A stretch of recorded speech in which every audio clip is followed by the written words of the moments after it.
La lectura es un acto esencial para el ser humano, pues con ella conocemos mejor quiénes somos y de dónde venimos.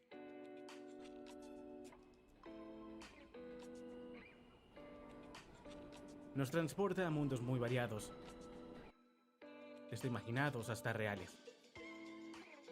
Y en ese viaje despierta nuestra curiosidad, estimula la imaginación y desarrolla la creatividad, pero sobre todo nos hace felices.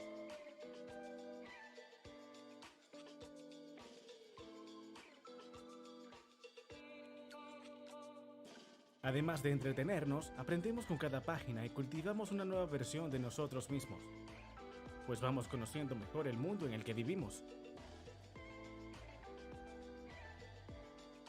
Nos ayuda a ser personas más sensibles y empáticas con nuestro entorno. Amplía nuestros horizontes potenciando nuestra observación y atención.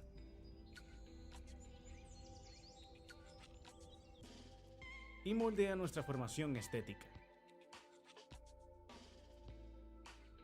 Al ser una actividad auténticamente humana, enriquece nuestra manera de pensar. Así nos regala recursos para saber cómo manejar diversos problemas a nivel personal, familiar o para con la sociedad. De esta manera, la lectura no es solo una aventura inacabable, sino una experiencia transformadora que nos convierte en mejores individuos y en mejor sociedad. Ocerco, su proveedor para la educación de nuestros tiempos.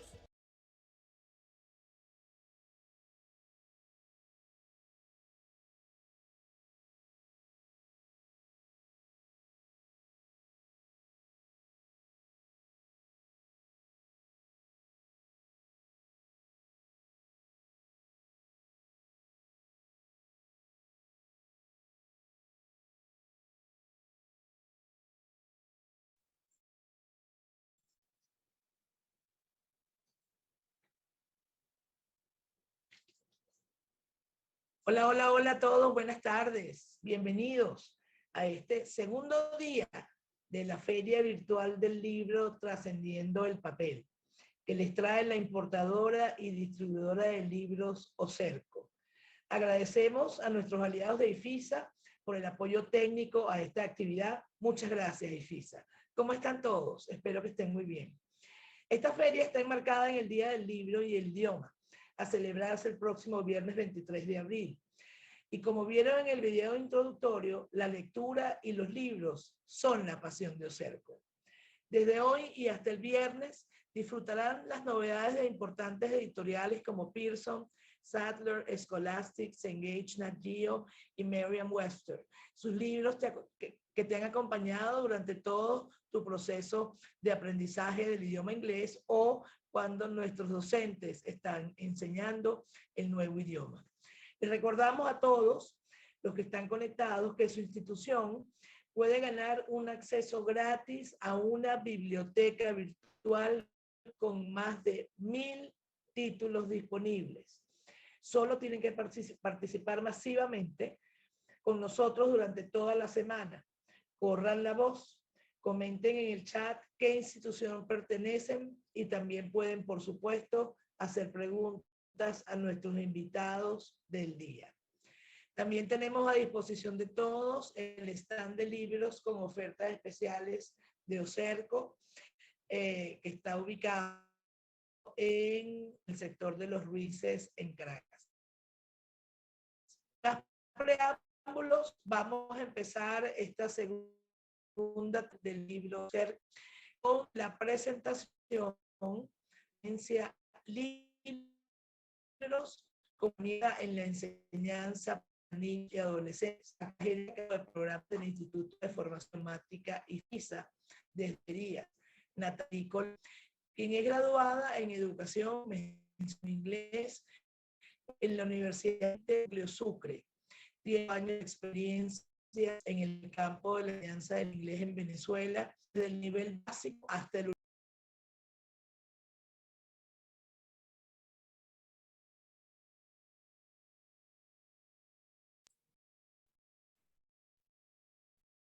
Hola a todos, ¿cómo están? quiero confirmar, a ver si todos me están escuchando. Por acá nuestro equipo técnico, quisiera confirmar que me están escuchando. ¿Sí? Sí. Qué buena. Qué bueno, qué bueno. Bueno, hola, yo soy Natalie Colón, muy agradecida con distribuidora e importadora Cerco por la invitación. Estoy muy emocionada porque, bueno, soy la primera. Entonces así siempre da un poquito de nervios. Y bueno, antes de empezar mi presentación, quiero recordarles que bueno, que estoy desde casa, así que si escuchan algún perrito, aquí no hay perrito, pero por si acaso, o algún sonido extraño, bueno, se debe a que a los alrededores siempre hay ruidos. Entonces, bueno, voy a empezar compartiendo mi pantalla. Les voy a pedir que esperen unos segunditos. ¿Okay? Cuando me hicieron la invitación a participar en esta feria, me hablaban de que, bueno, nos gustaría que nos hables sobre tu experiencia con los libros. Y yo así como que, oh my God, ¿cómo puedo resumir todo eso en un tiempo tan breve a una persona que es amante de los libros como yo?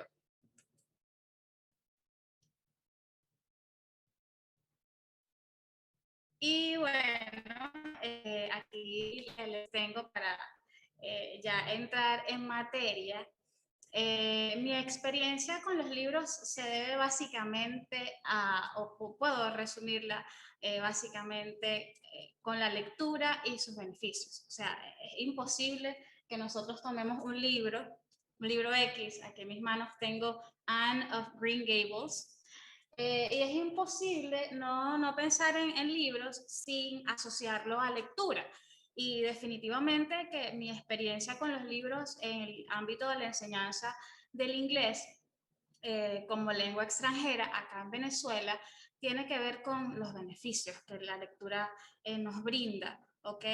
Entonces, acá les quiero compartir un pensamiento bien interesante que a mí me gusta muchísimo y que mi papá, quien en un principio fue el que me ayudó, me motivó muchísimo desde niña a tener amor hacia los libros, hacia la literatura.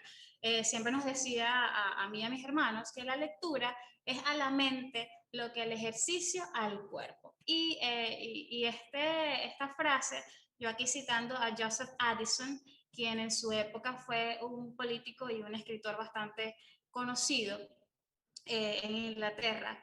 Él hablaba de esto.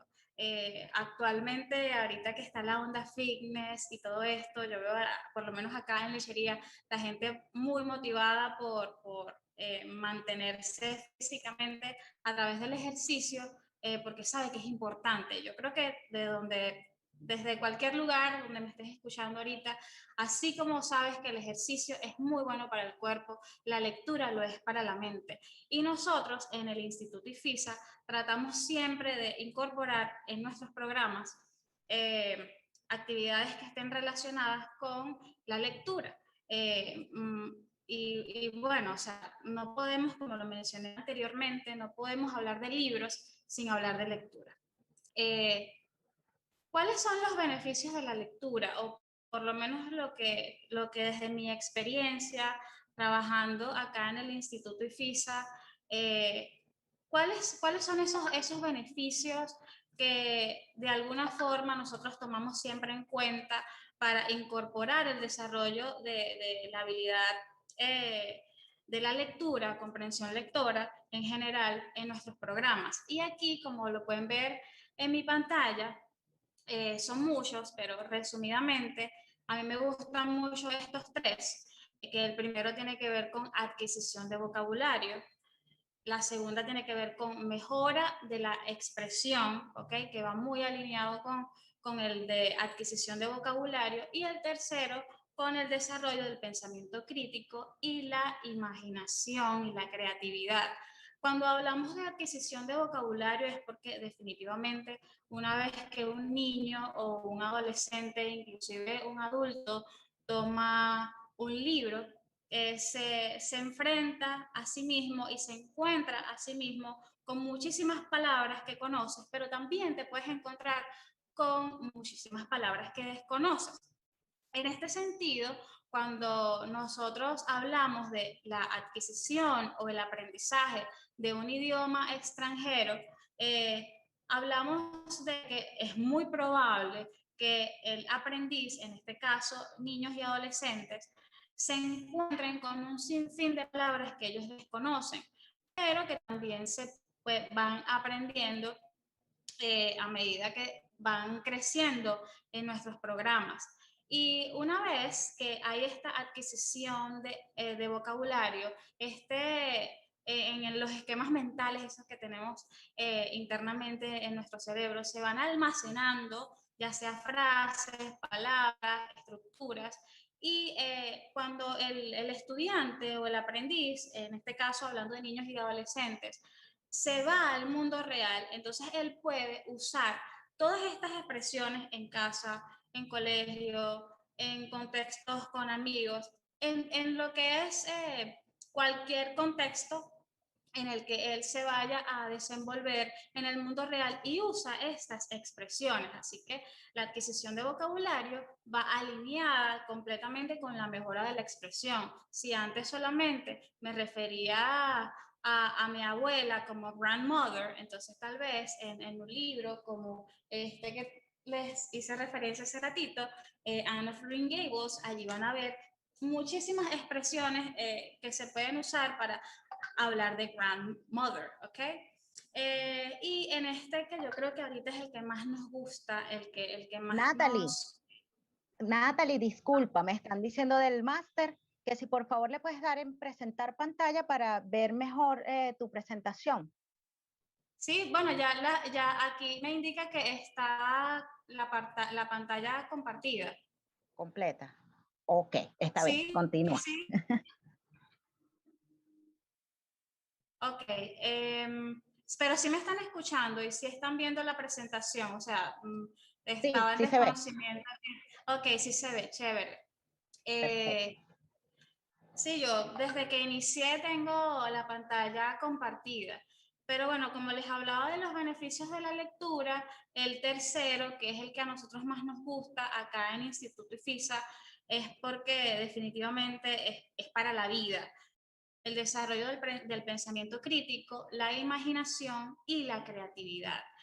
Ahorita nos encontramos en un mundo diferente, tal vez los estudiantes que yo pude haber tenido hace 8 años no tienen las mismas características que los estudiantes de la actualidad.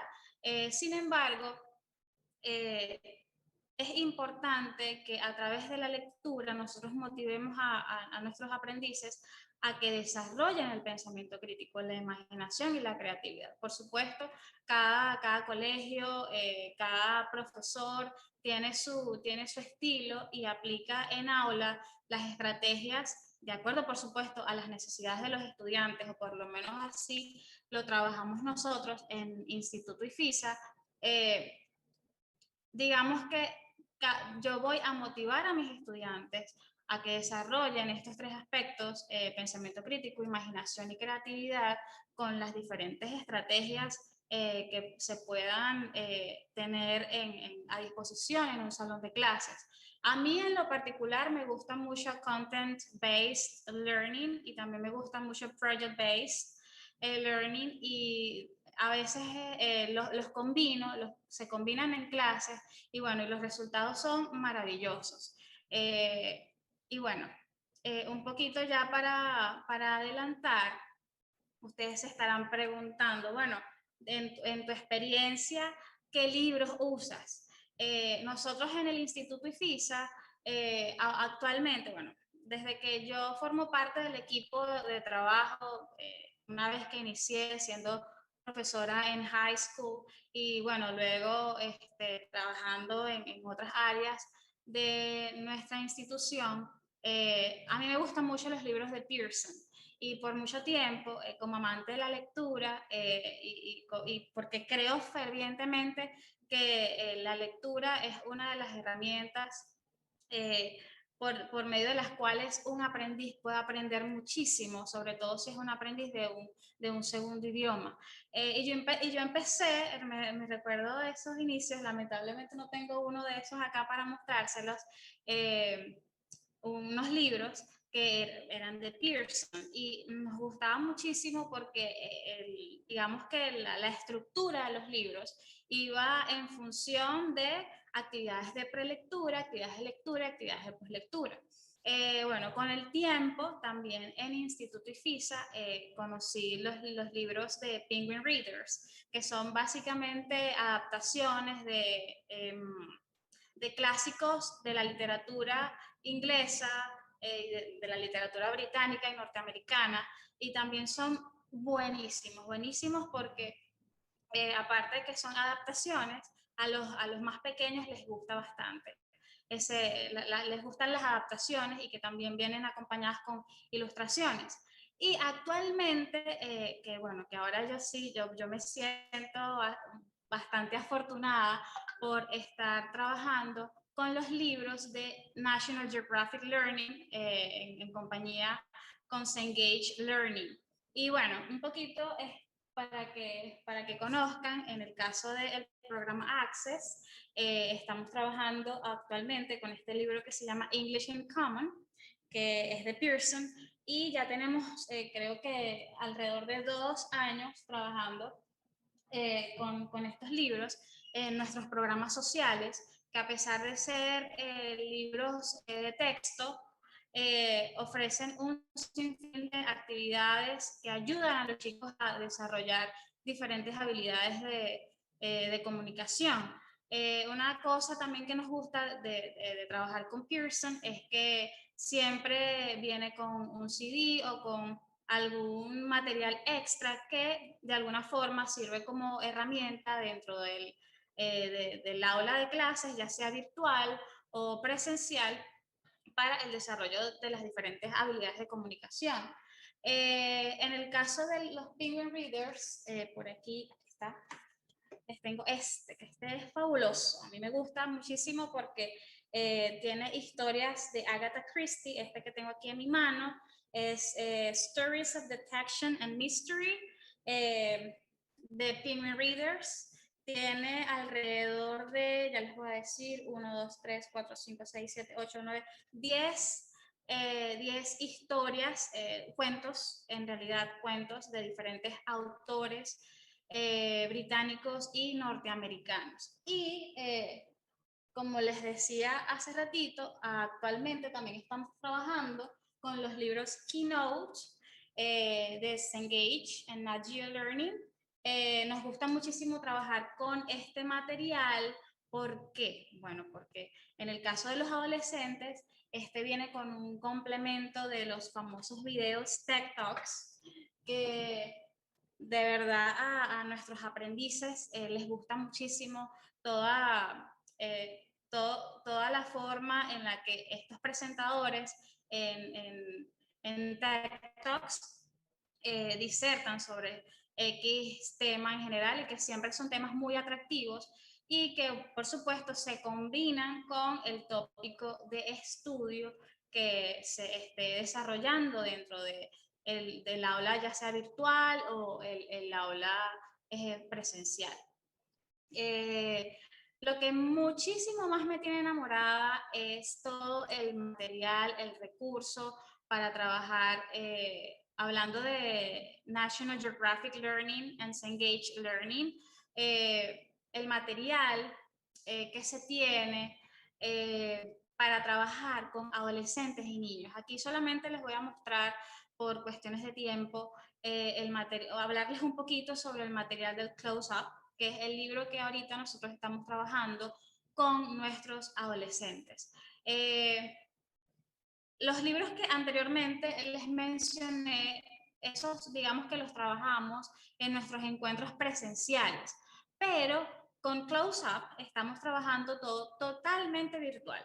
Definitivamente con la llegada del COVID, no me voy a extender a hablar de eso porque ustedes en carne propia lo viven. Este libro tiene muchísimos beneficios, de verdad. Nosotros estamos como equipo los que trabajamos en el área de adolescentes, estos libros son muy, muy buenos, y aparte de esto, ellos tienen como complemento a una plataforma que se llama MyELT. Y acá voy a pasar a hablar sobre las características de estos libros, o digamos los que de alguna forma engloban todo lo que nosotros desde el área académica hemos observado. Estos son libros virtuales que vienen como, que traen como complemento una plataforma. En este caso, todos los recursos didácticos de este libro dan vida al inglés a través de fotografías que son espectaculares. Yo digo que, bueno, National Geographic, ellos tienen a los mejores fotógrafos del mundo, porque de verdad, tú abres el libro, para los que lo tienen en físico, o de repente entras a la plataforma o tienes tu ebook, y de verdad las imágenes son bellísimas, en calidad, en todo.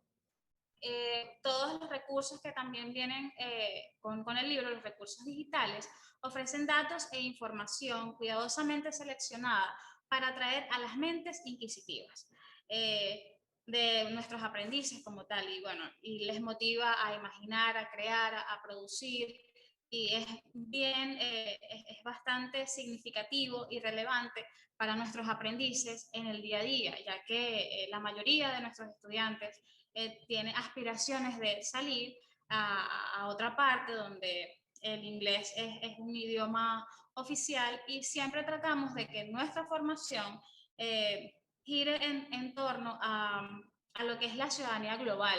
Entonces, por eso es que nos gusta muchísimo este material, porque se alinea a la filosofía que IFISA tiene como institución. Y por último, los estudiantes descubren lugares reales, personas reales e inglés real a través de un primer plano del mundo que les rodea. Van a encontrar tópicos interesantísimos, desde derechos humanos hasta conservación del ambiente, muchísimas cosas. Ahorita quiero finalizar mi presentación, ya son las 4:17 por acá, con una frase que también me gusta muchísimo, que dice, en algún lugar de un libro hay una frase esperándonos para darle sentido a la existencia. Esto lo dijo Miguel de Cervantes. Gracias a él, el 23 de abril siempre celebramos el Día del Libro, y yo los invito a todos ustedes a que tomen tiempo en sus programas escolares, no importa el tipo de programa que sea, siempre que esté involucrado con crecimiento académico, que metan allí, siempre traten de incluir algún programa de lectura, porque la lectura a través de la literatura y de muchas otras cosas nos ayuda a desarrollar muchísimas habilidades. Y bueno, para nosotros en Instituto IFISA siempre es un placer poder incorporar la lectura en nuestros programas. Muchísimas gracias a todos. Muchísimas gracias, Natalie. De verdad que una ponencia muy interesante. Mientras Omelvis está atendiendo las preguntas del chat de YouTube, yo quisiera hacerte dos preguntas. Una, esos libros que utilizas y que nos presentaste, ¿vienen en físico y en digital? ¿Cuál ha sido tu experiencia de uso de libros digitales para la enseñanza de niños y jóvenes? Mira, aquí no sé si se logra visualizar todos los libros que tengo acá. Fíjate, estos de Penguin Readers, estos vienen solamente para versión en física. Sin embargo, hace como tal vez 5 años atrás, déjame ver si encuentro uno por acá, estos que también los distribuyen ellos a través de Compass Publishing. Tengo aquí Anne of Green Gables, que por cierto tiene una adaptación espectacular en Netflix, por si alguno quiere combinar alguna actividad de Anne of Green Gables reading y la adaptación que hay en Netflix. Estos aquí atrás traen un CD, y estos CD puedes el contenido que traen, puedes muy bien tenerlo en tu equipo, en tu computadora. De hecho, los audios, las lecturas vienen en formato de MP3 y pudieras compartirla, hacer un trabajo a través de la virtualidad con este recurso digital que trae el libro en físico.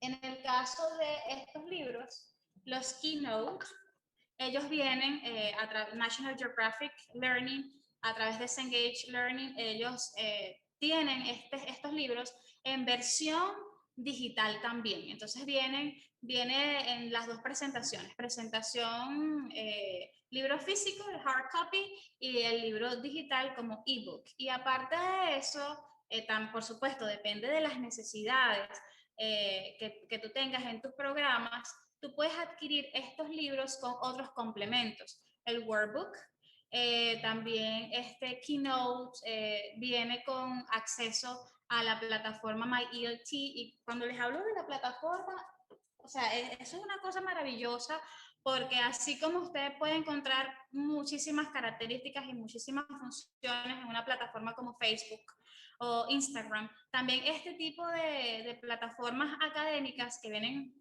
acompañadas con los libros te ofrecen un sinfín de cosas. O sea, tiene hasta para que el estudiante pueda ver su progreso académico. Entonces, es que independientemente si vas a adquirir el libro en físico o el libro en digital, siempre ahorita es una recomendación. Estamos inmersos en la digitalidad, en la virtualidad, que siempre hagas acompañamiento con los complementos digitales que traen estos libros. Y aquí nuestros amigos de Pearson también tienen sus plataformas donde los estudiantes en los libros, por lo general, tienen un código de acceso. Entonces, tienes que hacerte un usuario en la plataforma y luego entonces entras, ves las actividades. Son muchísimas cosas. Yo pudiera detenerme aquí 15 minutos más explicándole todo lo que cada libro ofrece a través de sus plataformas digitales, pero sí, todos, digamos, las casas editoriales con las que estamos trabajando ahorita, todas ofrecen algún recurso complementario digital por si, bueno, no tienes acceso al libro en físico. Perfecto, gracias, Nata. Otra pregunta y después vamos a darle el pase a Melvis Hernández para que nos comente qué está pasando.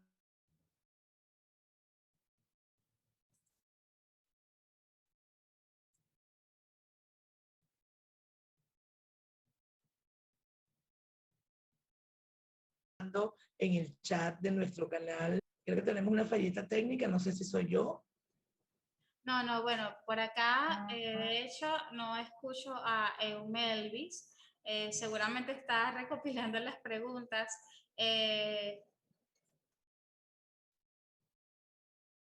Pero bueno, como decía anteriormente, Claudia, siempre para todos los que nos están escuchando, siempre que ustedes puedan complementar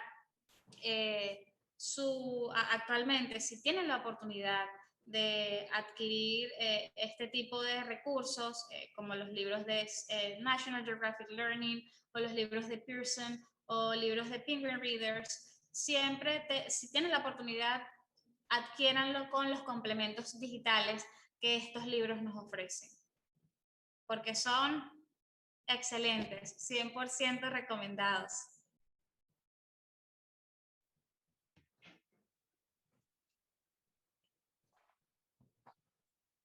Buenísimo. Bien, buenas tardes. Ajá. Buenísimo.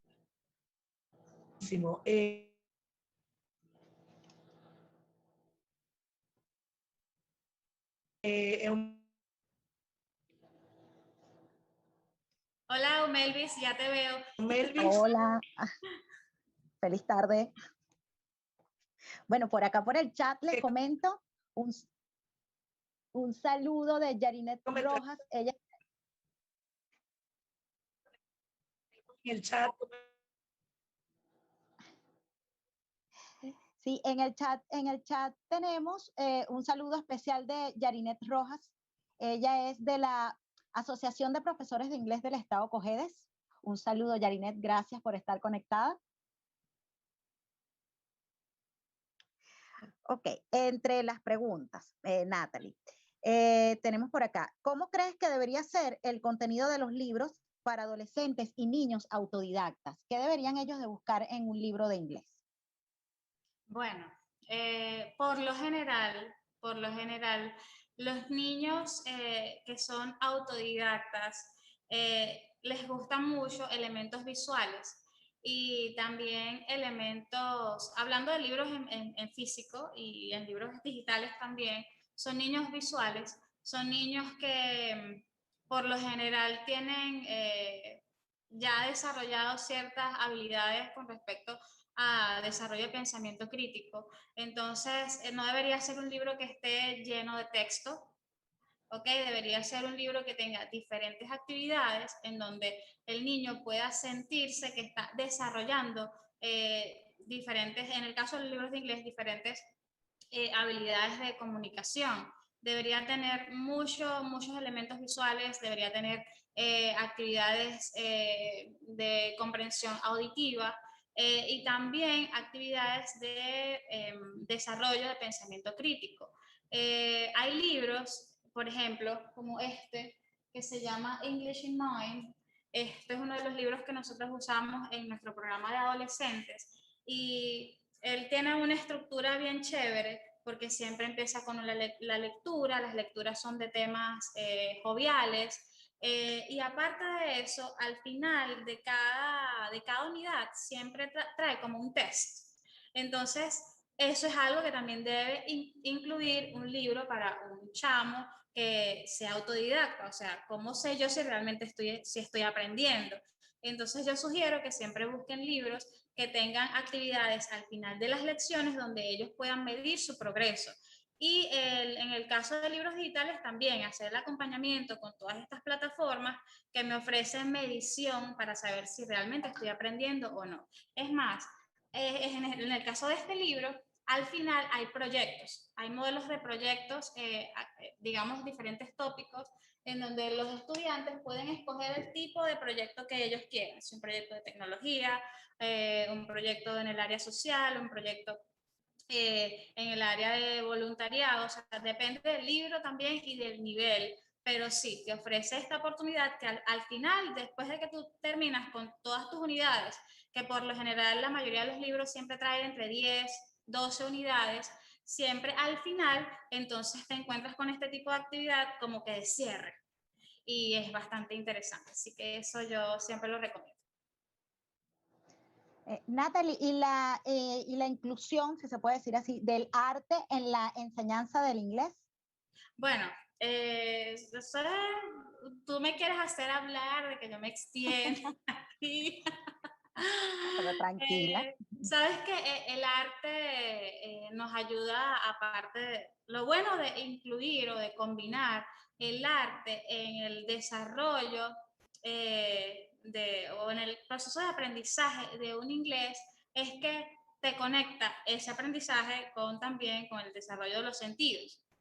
Entonces, si de repente a ti te gusta, tienes a un participante, porque eso es otra cosa, tienes que conocer a tu aprendiz. Si tú sabes que si tu aprendiz está muy interesado en la pintura, bueno, o sea, tú puedes incluir muchísimas cosas que él dentro del aula puede hacer. Digamos que estás enseñando comandos. Y bueno, tú puedes dar instrucciones para que él pueda, a través de esos comandos, hacer una pieza artística de pintura o pueda aprender una técnica nueva de pintura. Entonces, particularmente, bueno, literatura también forma parte del arte, entonces es algo que tampoco podemos nosotros desligar.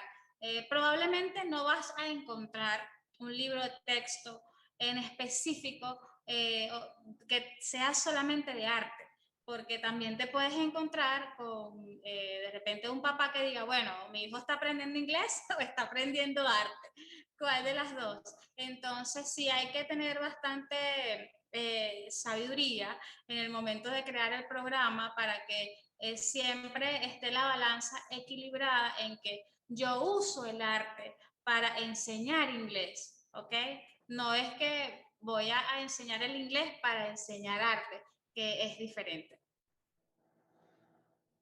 Excelente. Bueno, por acá por el chat, rapidito, un saludo de la profesora Marisela Ferrer, que ella es del Team IFISA. Claudia. Hola, teacher. Muchos saludos. Muchas de las cosas que también sé sobre el uso de los libros tiene que ver también con mi equipo de trabajo, que es un equipo de trabajo maravilloso, bien académico y con mucho amor por la enseñanza de los idiomas. Así que los quiero a todos. Gracias, Natalie, por tu ponencia. Claudia, ¿está por allí? No. No. Bueno, creo que ya me puedo despedir, ¿cierto? Gracias, Natalie. Interesante Hasta luego. ponencia.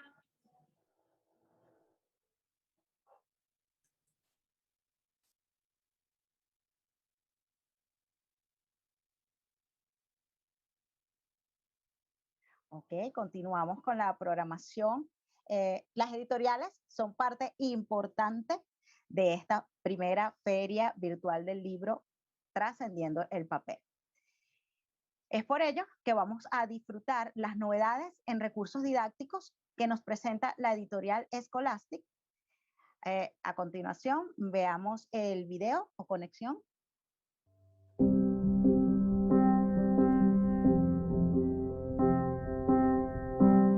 What will this day bring? What stories will I reach for? What magic will I touch?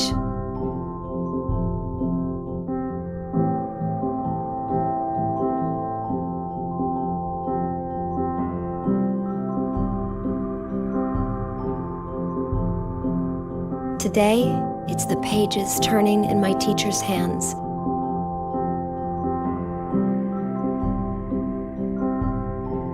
Or the weight of a bedtime story. A story so sweet, I dream of words that fly. A story so cool that I get lost and come back. A goddess, a doctor, a dragon, a pilot, maybe even all four.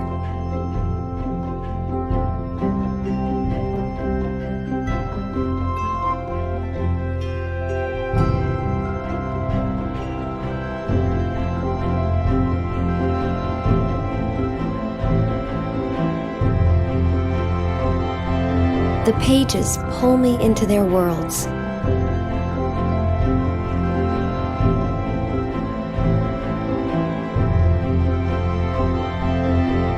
The stories invite me like open arms.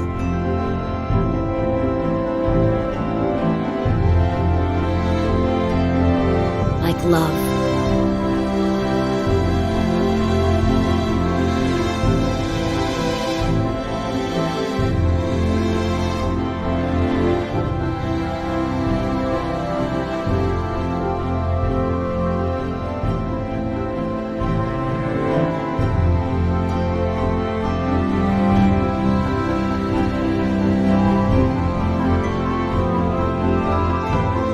I am standing on all the stories I've ever read. I am growing into someone new.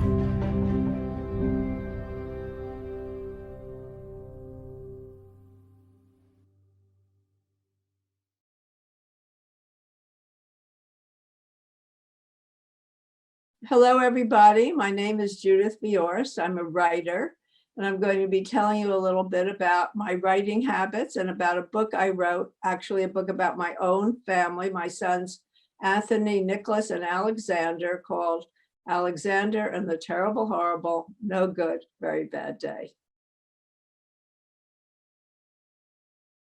He had a lot of experiences. Alexander was the youngest of three kids, always ferociously trying to keep up with his older brothers, often tripping over his shoelaces in the process and getting into all kinds of trouble. You know, maybe the thing that particularly provoked me was him coming home, I guess it was preschool, saying, my knee, I killed my knee, I killed my knee. And I said, oh, honey, I'm so sorry. And and soccer? And he said, no, story time. He's such a wriggly kid that in the middle of story time, he wriggled himself right off the chair and got a knee injury. That's hard to do. And I thought that, this is a kid who seemed to have more than his share of bad days, and that maybe a funny book on the subject would cheer him up, though it didn't quite work out that way. He got furious.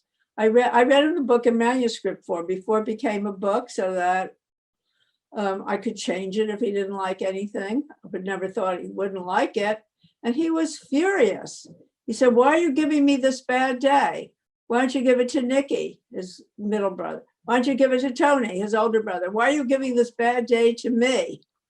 So I said, it isn't a book yet. We can call it Walter and the Terrible Horrible, or Stanley and the Terrible Horrible. And then I said this thing that mothers do when they want to get their way. But then your name won't be in great big letters on the front cover of the book and all the way through it. So he stuck out his lower lip, which was a sign of outrage and surrender. He said, keep it, Alexander. I wish I knew who said this because I love it so much. When there's no wind, row.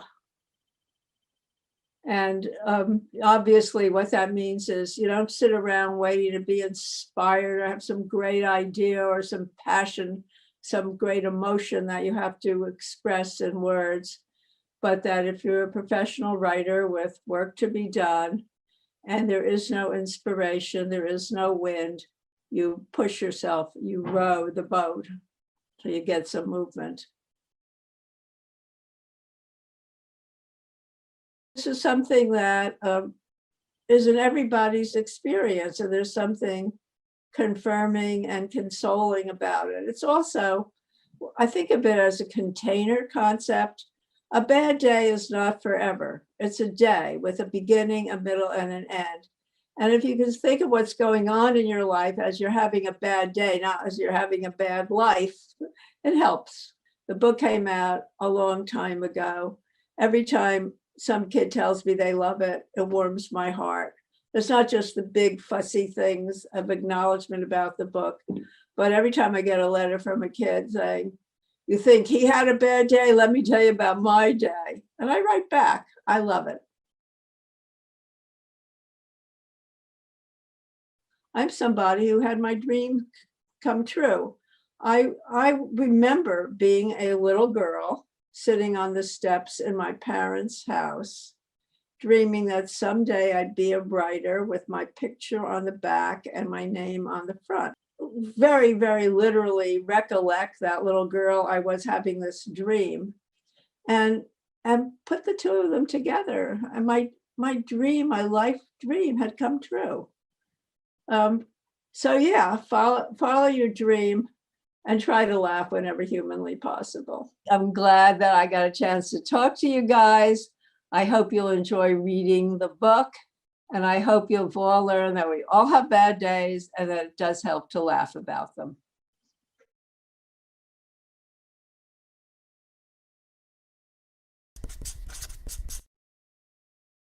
Horrible, no good, very bad day. You have to share this one with your class. It's about a boy named Alexander. His problems continue at school and then again in the evening. Your class is going to love this one. Some of the things that Alexander find as annoyances, a lot of kids find silly, like getting gum stuck in his hair, his cat won't sleep with him, his Mickey Mouse light is burnout.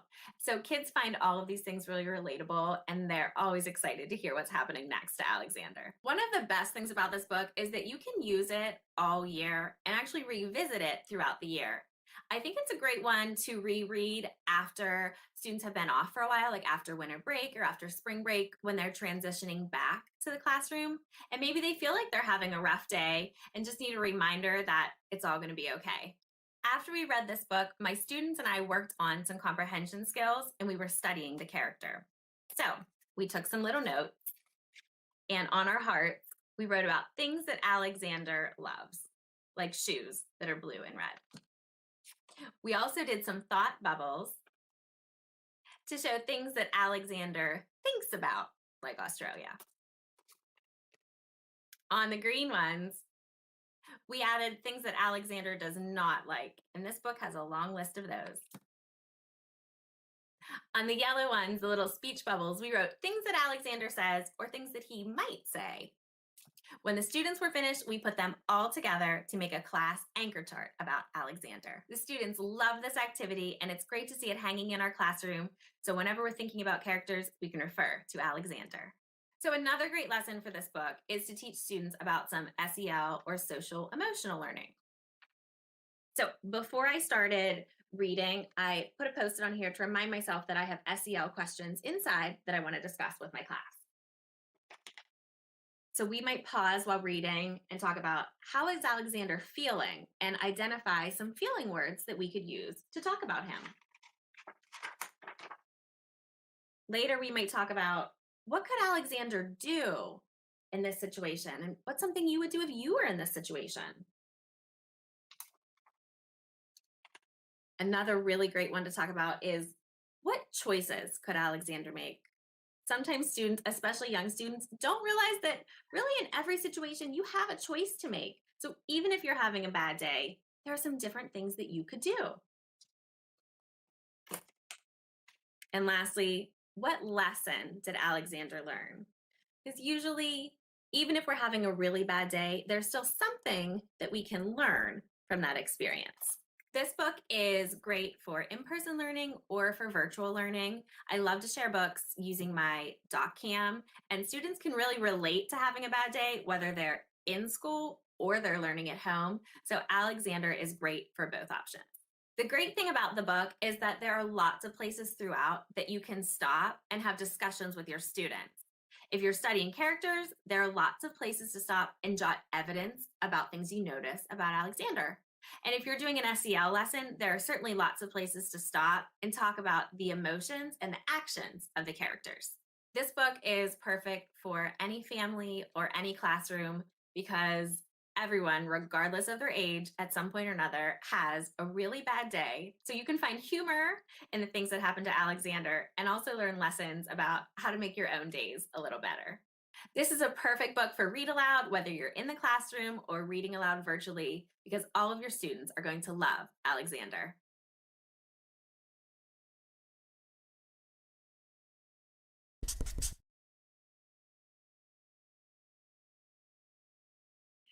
Hi, I'm Janice Collins, and I'm an early childhood educator at Park Slope North Child Development Center in Brooklyn, New York.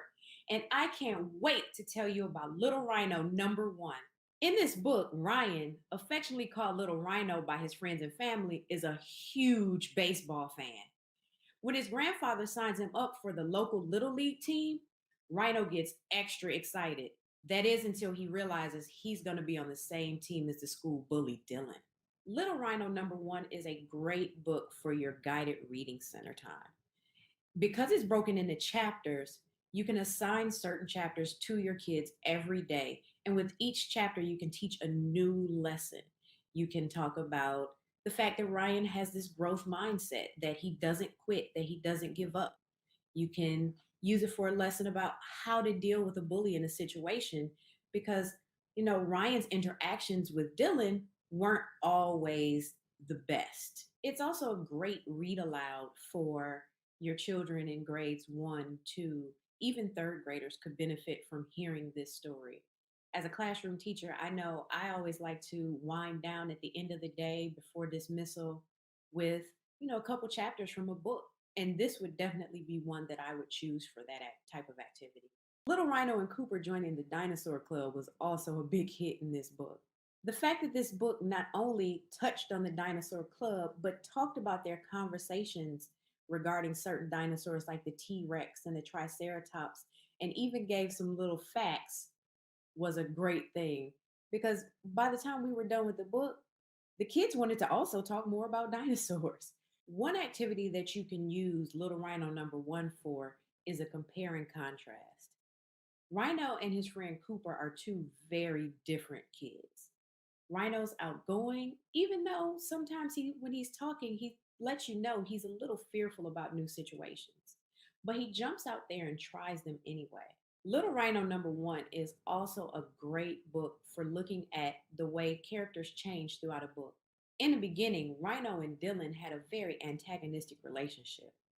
Rhino even went as far as to call Dylan a bully, and to be honest, he did act like a bully towards Rhino.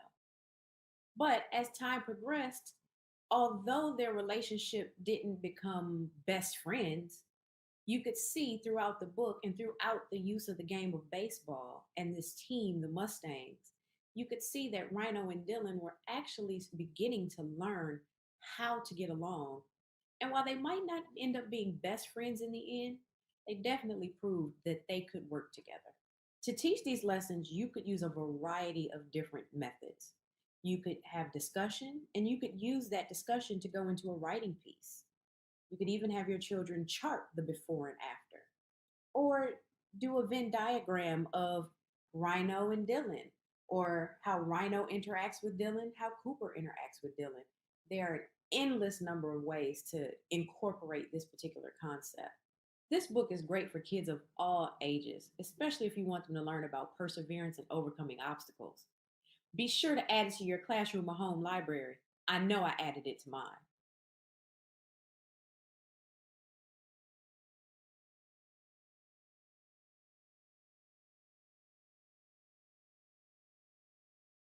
My name is Ellie Gross. I was born Berkovich at Libro, Sylvania, Romania, Transylvania. I would like to share with you my true story of the Holocaust.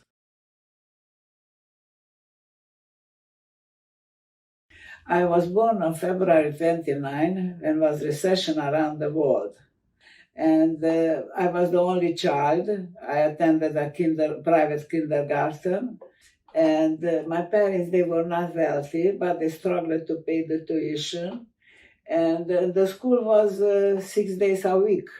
In the morning, usually we learn the language of the country. First time was 4 years Romanian, then Hungarian occupied the area. We had to learn Hungarian. In afternoon, we learned crafts every single day. 2 hours every single afternoon. That's the reason I have so many needle points, because I learn in the school afternoons.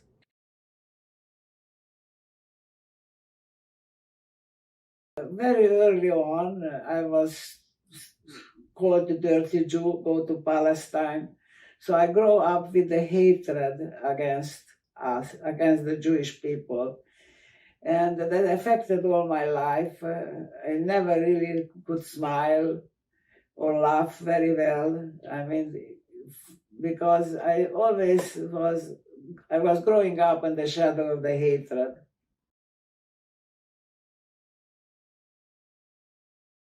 After 1940, the Hungarian occupied the area, and northern Transylvania, as even every single day was worse and worse. Eventually ended up with the deportation of the Jews.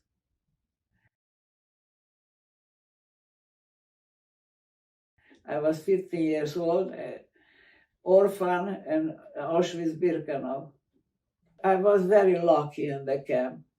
Our transport was 3,106 when we were shipped out from the ghetto in Shehei. And about 40, maximum 40, very little past the first selection. We were 7 days with no food and water. And I was very tall. And I passed the Mengele selection, Dr. Mengele selection.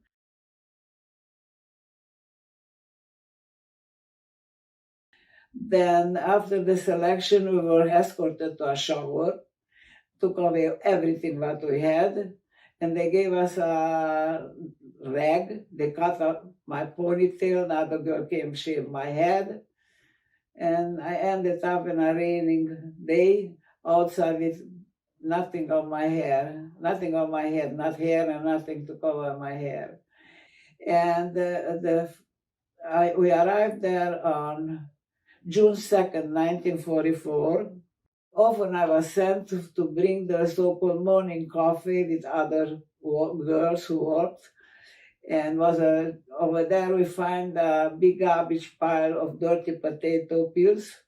And when the female soldiers looked the other way, we bent up, picked up a handful, we shoveled in our mouth. The dirty potato peel with sand helped me not to starve.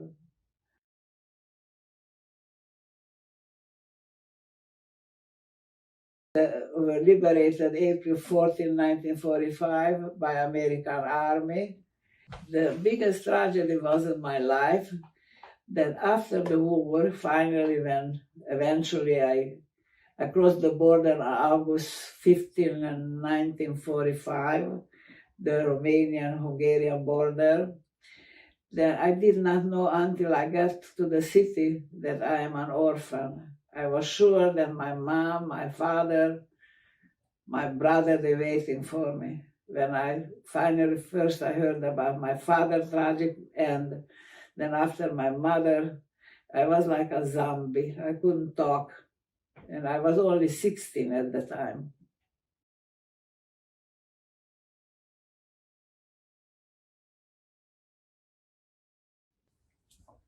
I love her.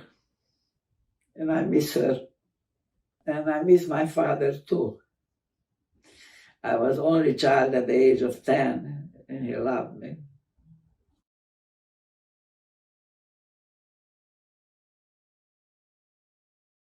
When I came to the United States, I was eager to learn English. It was very difficult, but at night I went to school, and I tried to improve myself at night, even after I was already working. Very fast I get a job in an office because I work with numbers, and the numbers doesn't need language.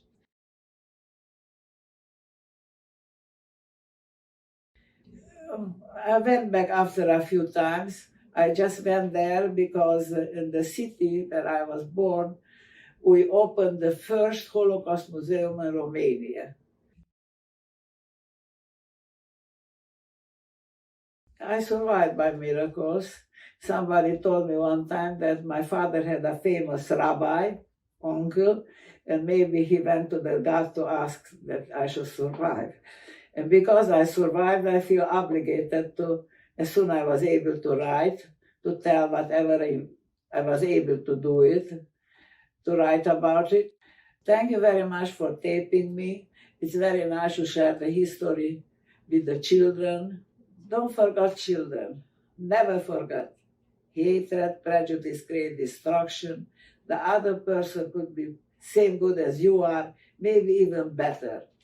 Honor your parents, and especially honor your teachers, because the teachers educate you for a lifetime.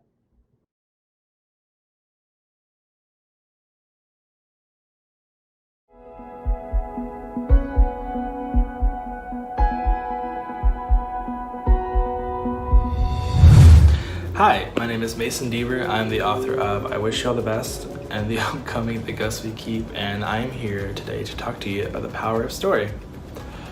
To me, the power of story feels endless. You can do anything you want with a story. You can tell any kind of tale. I feel like so often readers go to books and stories to maybe learn how to deal with a problem that they're having in their real life, or an issue with a friend, a relationship, a parent, with themselves.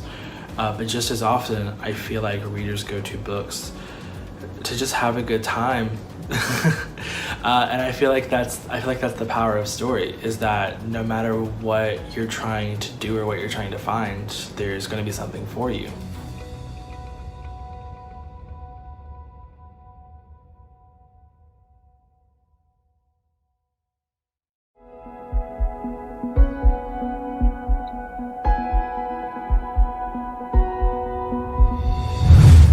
The power of story means to me that I get to rewrite my own story, and I get to dictate how the world sees me.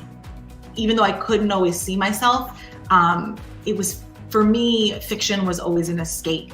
And it was a chance to make sort of fictional friends who, fictional parents and fictional people in my life who could do the things that I really needed and that I was missing, and I got to pick.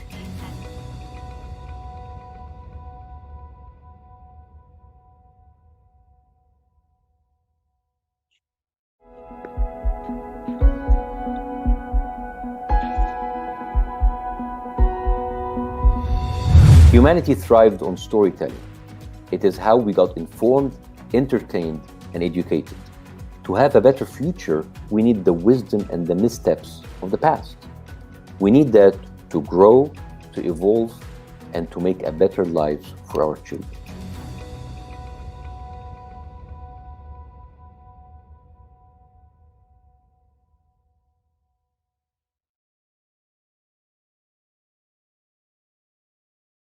Hi, everybody. I'm Patty Lovell, the author of Stand Tall, Molly Lou Mellon, and I'm so excited that it's been chosen the book of the week.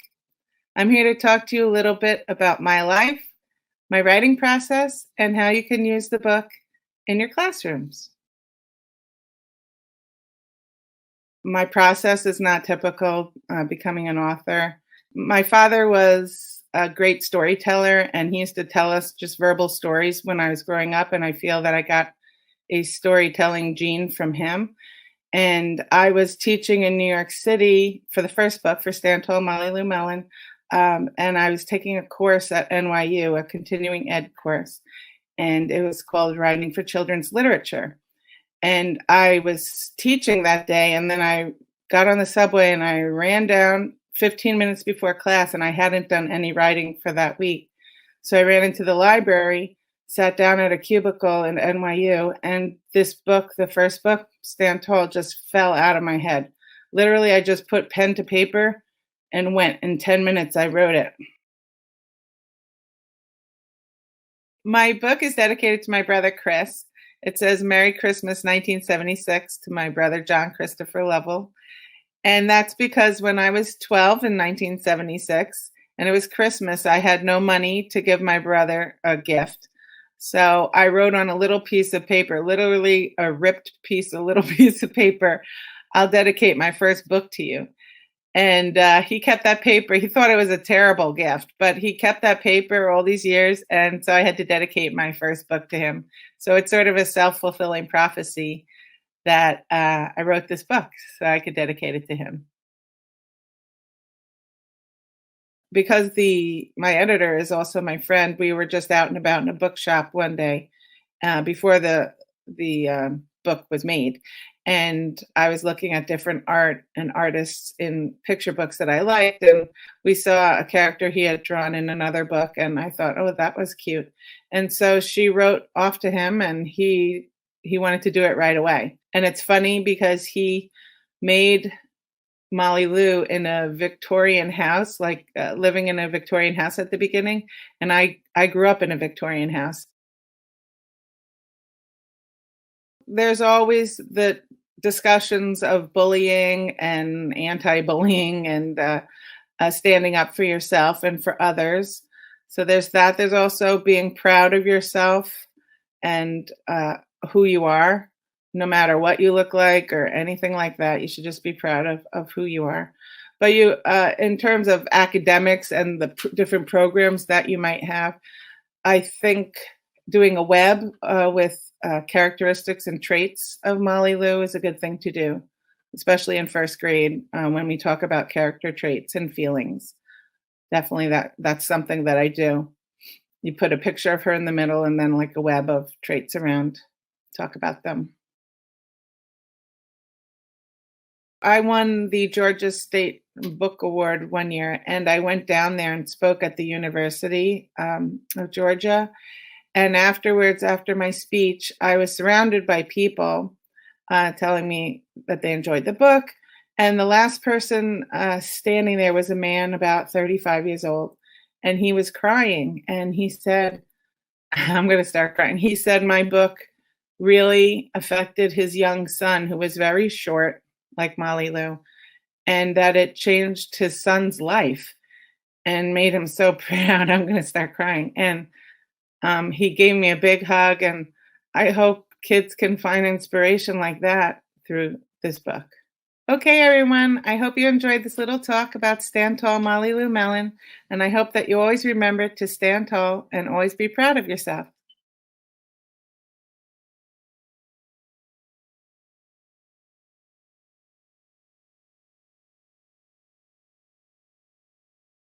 Oh, hi, I'm John Sheska. the author of the true story of the Three Little Pigs, which I'm going to talk a little bit about today, and also give you some of the secrets behind the scene about how to write books, how to read books, and how to get a great library like this.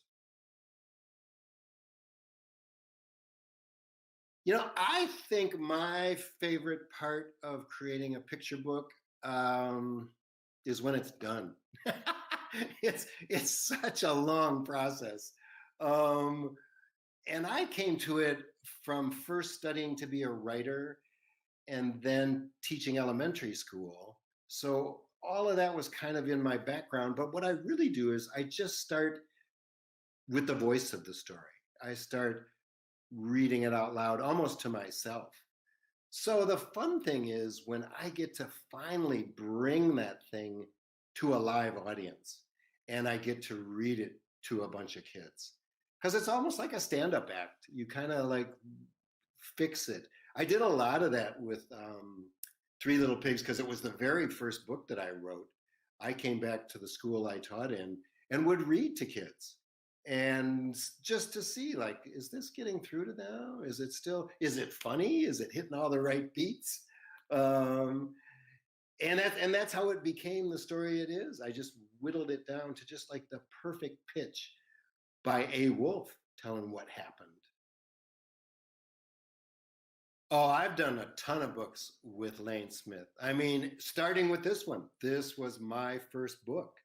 And it kind of spoiled me for collaborating with an artist because Lane and I share like a similar sense of humor. We find the same things funny, the same kind of artwork, the same kind of cartoons. And it's just so great that I got to just tell this story right from Al Wolf's mouth and then to hand it off to Lane. And that's another piece of picture book collaboration where if you're the writer, you're just making a part of the story. And then the exciting thing is someone else does just as much work to bring it to life. I didn't know what a wolf should look like. I kind of knew his voice, but man, Lane showed me this guy and I thought, this is nice. He's kind of a sweet looking guy, but you could see things might not go so well. I think the defining job of my career was being an elementary school teacher. Starting with a school in New York City. It was called the Day School then. It's now the Trevor Day School. My dad was a principal. I used to be in first grade. I was a little bit clueless back then. But I went into first grade, and that's where I found my audience. They were just much shorter than I ever thought, but every bit as crazy and funny. And I started telling them the same kind of stories I was writing for like adults. And it was just wild, kind of strange, odd stories. I would tell them like Franz Kafka. I said, you don't know this guy, but you should check him out. He wrote this story called The Metamorphosis. It's about a guy who wakes up and he's a bug. And all my first graders were like, oh yeah, that could happen. I started Guys Read as a literacy initiative just to reach more boys and get them reading. Came out of my experience as being one of 6 boys in a family of 6 boys. Some of us were readers, some of us weren't. And then teaching school for 10 years. I taught from 1st to 8th grade. And I just noticed like a lot of my boys weren't really crazy about reading. And the science behind it is kind of fascinating. It's that boys develop more slowly, then they're a little less likely to do something they don't want to do. It's a lot of social pressure. So part of it is just connecting boys with reading in a way that makes sense to them. I think the way I became a reader, and I think one way that we can connect with boys is how we connect with anyone who wants to be a reader, is to match that kid with what they want to read. I mean, and that's what booksellers, librarians, and teachers are all about, is making that connection. I think the one thing I always want kids to take away from when they read my books, I love when a kid comes up and said, oh, I can do that. It's my favorite reaction. And I've had kids say that more than once, which is so much fun because it's just like, oh, yeah, you can do that. You could write your story down. You can write a fairy tale from a different point of view. The other reaction I love from kids is I want them to just enjoy what they're reading. Like to say, that was just crazy. That was so much fun. I want to read it again, or I will read it again, or I'll read it to somebody else. And then the third level is probably that thing to get kids thinking. For the true story of Three Pigs in particular, like that's a great one where your first reaction is like, oh man, that's funny. What's the wolf doing telling his story? And then the more you think about it, you thought, oh yeah, what if you hear from a different point of view? That's kind of like the deepest message. But I love to sort of bury those things deeply. So it's the thing that comes out of kids. It's not me telling them, you know what, you should consider other people's point of view. That's just like too heavy-handed. This is a much better way. Like have the wolf just say, I didn't do it. It wasn't my fault. I was making a cake, blew down a few houses, ate a few pigs. Not my problem. Wow. So that's more than anyone needs to know about John Sheska. But now that you got it, you're in charge. Get out there, do some reading, do some writing. Make a library like this.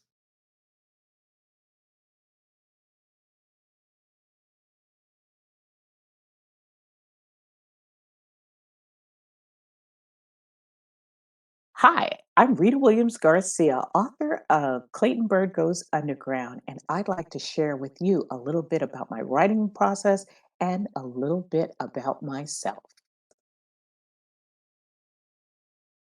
I'm someone who has to talk my story to myself before I even get started. What I usually do is I get up, I go for my walk, and then I start thinking about my story. Eventually, when I start to really write, I write the story in a one or two pager. And then I begin to write scenes. The real writing doesn't begin really until I can feel where my character is coming from. I can hear their own voice, but I also need the research to really help me ground myself into the story. My husband, Fred, is a musician. He served as my technical advisor on the book. So anything that I wanted to say, I would say, "Honey, can I actually say this? Does this make musical sense?" Um, um, and so he would not just say yes or no. He would give me the chart and show me how it worked. But that was very good for me for my understanding. One of the things I had to do, if I was going to write about a harmonica player or a blues harp player, was I had to know what it felt like to play a harmonica. So I went out and I bought my own. I had to learn how to hold it and which was the right side and which was the wrong side. You have to know those things. I had to learn how to blow and how to draw. Now, I couldn't bend a note. I tried hard. So I really, really appreciate how hard it was for Clayton to learn how to bend that note. But that did not stop me from playing my blues harp.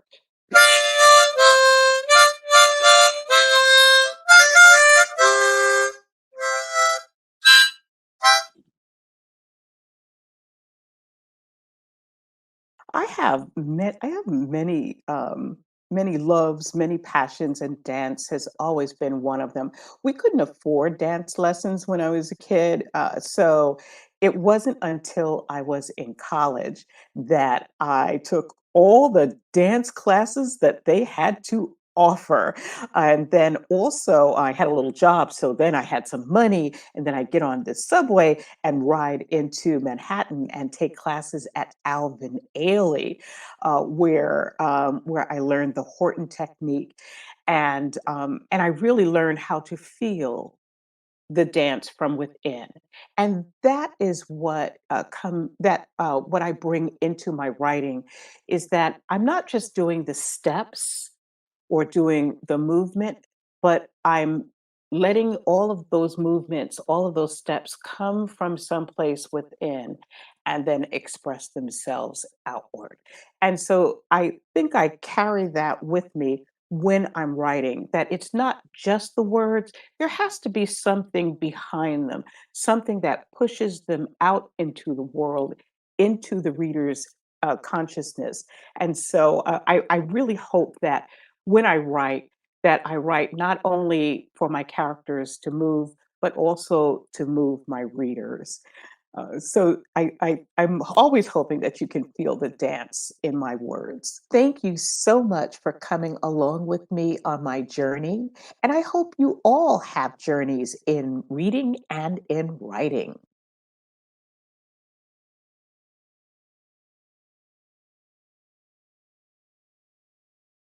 Hi, I'm Betty G. Burney, and welcome to my writing house here in Studio City, California. I call it my writing house. It's a little house in my backyard because I spend most of my time out here writing books for kids like you. I think the best part of being a writer is connecting with your readers. You know, I've always wanted to be a writer from age 7. As soon as I could read books on my own, I knew I wanted to write them. I wanted to figure out how my favorite authors came up with these great books using their imagination. I love to use my imagination. And so I decided to try it. And I wrote a little book at age 7 called Teddy Bear in the Woods. And I drew the pictures and I stapled it together and I gave it to my parents. And I said, I'm going to be a writer. And I never changed my mind. So why did I write about a hamster in the first place, since I don't have one? Well, it happened many, many years ago when my son was growing up. And he had this science classroom I was visiting one day. And this teacher had the room lined with cages and tanks. I mean, they had cute furry little hamsters and mice. They had, lizards and turtles. And they even had a boa constrictor snake named Lumpy that the teacher used to wear around her waist while she was teaching. And the kids really liked him. So I was standing in that room one day and I looked around and I thought, I wonder what these animals think about what they see and hear in the classroom. What do they think these people are doing here, these humans? And that's when I thought, standing right there, it'd be fun to write a book looking at a classroom through the eyes of a classroom pet. And that's what got me started. Since I don't have a hamster, I did have to do a lot of research about hamsters, which I enjoyed. I had to learn, read all about them, go to the library. I even went to my dog's veterinarian, her doctor, and asked if they take care of hamsters there. And they said yes. And I told them about the book and they invited me to come in. And I got to sit and watch them examine a hamster and learn how to hold a hamster. In order to write the Humphrey book, since I don't have a hamster, I had to figure out how to write a book looking at a classroom through the eyes of a hamster. You know, the book has to sound like a hamster, and we have to feel when Humphrey's feeling, hear what he's hearing. And in order to do that, I had to learn to think and act and feel and write like a hamster. I've written a lot of books, not just about Humphrey. And one thing I've noticed over the years is that with every book, even books that haven't sold, I've learned something new and I've grown as a writer. Just know that no matter where you start out, the more you write and the more you read, the better your writing will get. And I can promise you that. You know, it takes practice. It's like learning to play a musical instrument. It doesn't sound good the first time you pick it up. In fact, it sounds terrible. But over time, if you practice, it gets better. And so will your writing. I do promise that. I said that as a child, I loved using my imagination, and that's never stopped. I get to live in my imagination all the time, and I'm very lucky. It's been a really, really difficult year, and I just want to remind you that your imagination is your friend, and you can always pick up a book and go to a new and wonderful place, or you can pick up a pencil and you can create a new and wonderful place. And I think that's the magic for me. And I hope that books and reading and writing have helped you this year and will continue to. Humphrey and I have had an unsqueakably good time talking to you from my little office back here. And we just want to say, read, read, read, and have a wonderful, wonderful day. Bye-bye.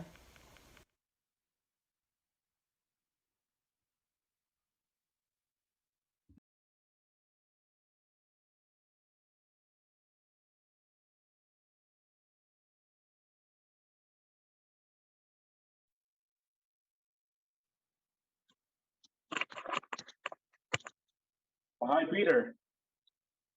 Hello. How are you? Good. Oh my God, thank God. Okay, so I'm gonna speak like a little bit of Spanish and then I'm gonna introduce you. No problem. Okay, so la siguiente editorial es Merriam-Webster, diccionario que todo profesor o estudiante de inglés debe tener a la mano. Para conocer novedades de esta casa editorial, tenemos con nosotros a Peter Sokolowski, editor at large at Merriam-Webster. He has written definition for many of Merriam-Webster's dictionaries. He is active as a blogger, podcaster, and a speaker in language, and has served as pronouncer for spelling bees worldwide. He was named among Time's 140 best Twitter feeds of 2013. Welcome, Mr. Peter. Your Zoom is yours.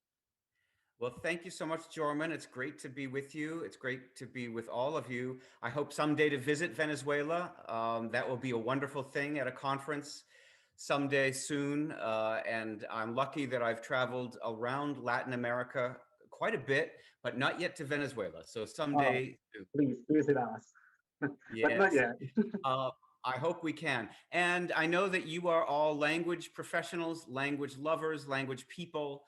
So we are going to talk about the dictionary today. Sometimes we don't think a lot about the dictionary. I think sometimes we might even take it for granted, assume that the dictionary is like something that is organic and has always existed. But we're going to talk about the dictionary and particularly the American tradition of dictionaries made by Webster. Noah Webster. At first, I'm going to switch to the my slides, and we're going to talk about the tradition that Webster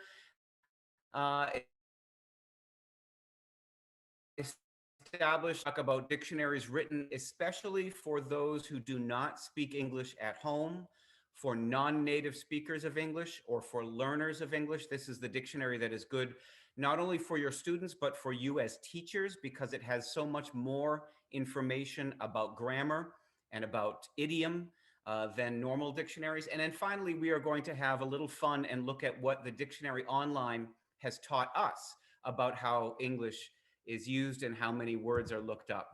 First of all, we're going to begin with a story that is as old as America, as the United States of America. This is Noah Webster. And in this portrait, he looks like money, as you might imagine. Webster was a friend of George Washington. He was a friend of Benjamin Franklin. Webster was born in 1758. And that means that he turned 18 years old in 1776, the year of the Declaration of Independence. So he was a very patriotic American, and he was also a linguist. He wanted to establish an American variety of English as the national language. That was his project. Like you, he was a teacher of English. He taught English to young children in New England, mostly in Connecticut, where he was born. And he wrote his own textbook. This is his textbook. It was called an elementary spelling book. And this was the book that he taught with, and that became the standard textbook for almost 100 years for teaching spelling and reading and writing in the United States. So Webster's fame and his reputation come in part from establishing this book. And by the way, this is also the book that established the tradition, the American tradition of contests, spelling contests, or what we call spelling bees. You might have heard of spelling bees, which were popular in Webster's time among adults, and today they're often also contests among school children or students.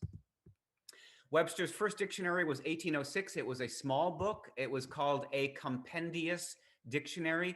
Compendious is a word that we don't use in English very often anymore, and it means a concise or short dictionary of English. That was his first dictionary, and it included for the first time English words that had never been in an English dictionary before. Words like skunk and chowder. Skunk is the mammal, the animal that sprays a smelly spray. And chowder, those are two words that came from Native American languages and entered English.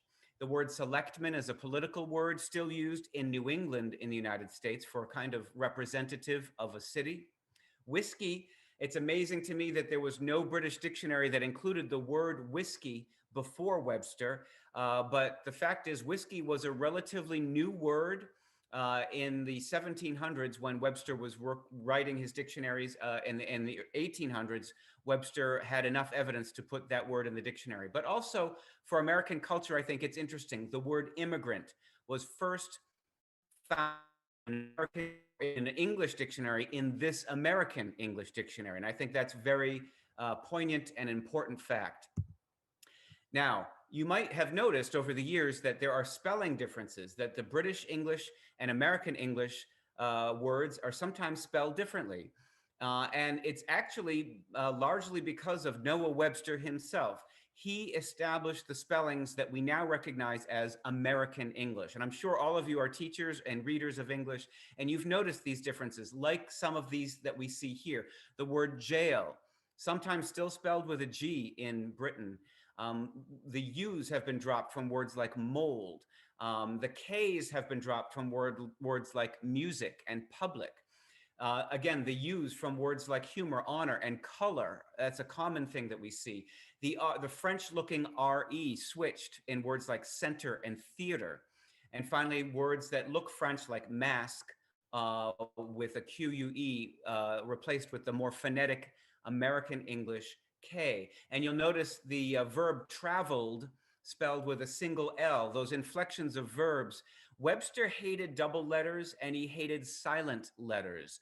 And that's why the American tradition is to not have a double letter for canceled or traveled. So these are traditions that began with Webster's dictionary. Now, there were some spelling reforms that did not succeed. Webster recommended spelling women in this way, and ache as in a pain, A-K-E. Island without the S that we now know in English. Tongue, more phonetically perhaps, but it looks funny to see it spelled this way. And give without that silent letter E. So this is to show you that some of the recommendations that Webster made were not accepted by the public. It's, pardon me, it's always the public that establishes the standards and norms of a language. And Webster's suggestions were largely followed, but sometimes were not followed. Made his big dictionary, and notably the title of the book was An American Dictionary of the English Language. He really had two goals. One was sort of political, to establish an American variety of English, and also to establish a standard, new kind of dictionary for that language, for American English, that was up to date and modern in 1828. Now, in 1828, Webster was charging $20 for that dictionary. $20 could buy you this piece of furniture. It's what we call a grandfather clock. This clock is 2 meters tall and therefore a luxury item. So Webster did not make a lot of money. He did not sell a lot of dictionaries. He had a great reputation as a scholar and not as a businessman. Now, when he died, the dictionary was taken over for publishing and sales by these two men, Charles and George Merriam. That's why the company is called Merriam-Webster. The Merriams were the printers and Webster was the author. The printers or publishers took over and they did something innovative right away. You'll see at the top, it says $6 in 1847. Almost 20 years later, they dropped the price radically. The dictionary sold in large numbers, and this is why I have a job today. The fact is that they were very good at selling dictionaries, and they sold them in large numbers, and they helped make Webster's name almost synonymous with the dictionary in America. Now, the big revision that the Merriams made, they revised Webster's work in 1864, and this was the great unabridged dictionary that established the tradition of Webster's unabridged dictionaries into the 20th century. This edition from 1864 took apart every single entry from Webster's dictionary, revised every definition, changed all the etymologies, and there were more scientific etymologies and more scientific definitions, and a very complete kind of and modern dictionary. What's important to know about this is that this was the first dictionary written as we do today by a team of editors, a group of editors. The dictionary was no longer a one-man project, but it was now a team of scholars who worked together. This is the model of the Académie Française in France and the model of the Real Academia in Spain, a team of scholars, not an individual, which had been the tradition in the English language dictionaries. There was Nathan Bailey, there was Samuel Johnson, and there was Noah Webster. After this period, almost all dictionaries were written by teams or a staff, not by an individual. This is just quickly to look at a page of that revision. In the center, you see Webster's original printed dictionary, and on the sides, you see the revisions. To the left, we see the gray etymological editions that were cut and pasted. And to the right, in pen and ink, we see the definitions that were revised by the editors. So you can see it was a complete revision. It was a very thorough job. This is some advertising from that edition from Harper's Magazine. Very interesting. I love how it says over here, it will answer thousands of questions to the wide awake child. And it calls the dictionary a library in itself. And that was the way the big dictionary was viewed at that time. A large dictionary in a home or in a schoolroom was viewed as being an answer book. Like we regard the internet today in many ways, an answer book for facts, not only about language, but this book also had encyclopedic facts, names of characters of Greek and Latin literature, the presidents of the United States, the names of cities. And so that this was really, truly a library of a book. This book grew and grew and grew. This particular photograph was taken in our offices. This edition printed in 1948, but this is the 1934 edition, the so-called Webster's Second, became the largest mass-produced book in American publishing history. This book weighs 17 or 18 pounds, and that is about 7 kilos. So it's a very large book. And this is just tracing the history of the dictionary from Webster's first dictionary, 1828, until 1934, until that edition in 1934. And you can see how many words were defined, 600,000 words. It was a massive dictionary.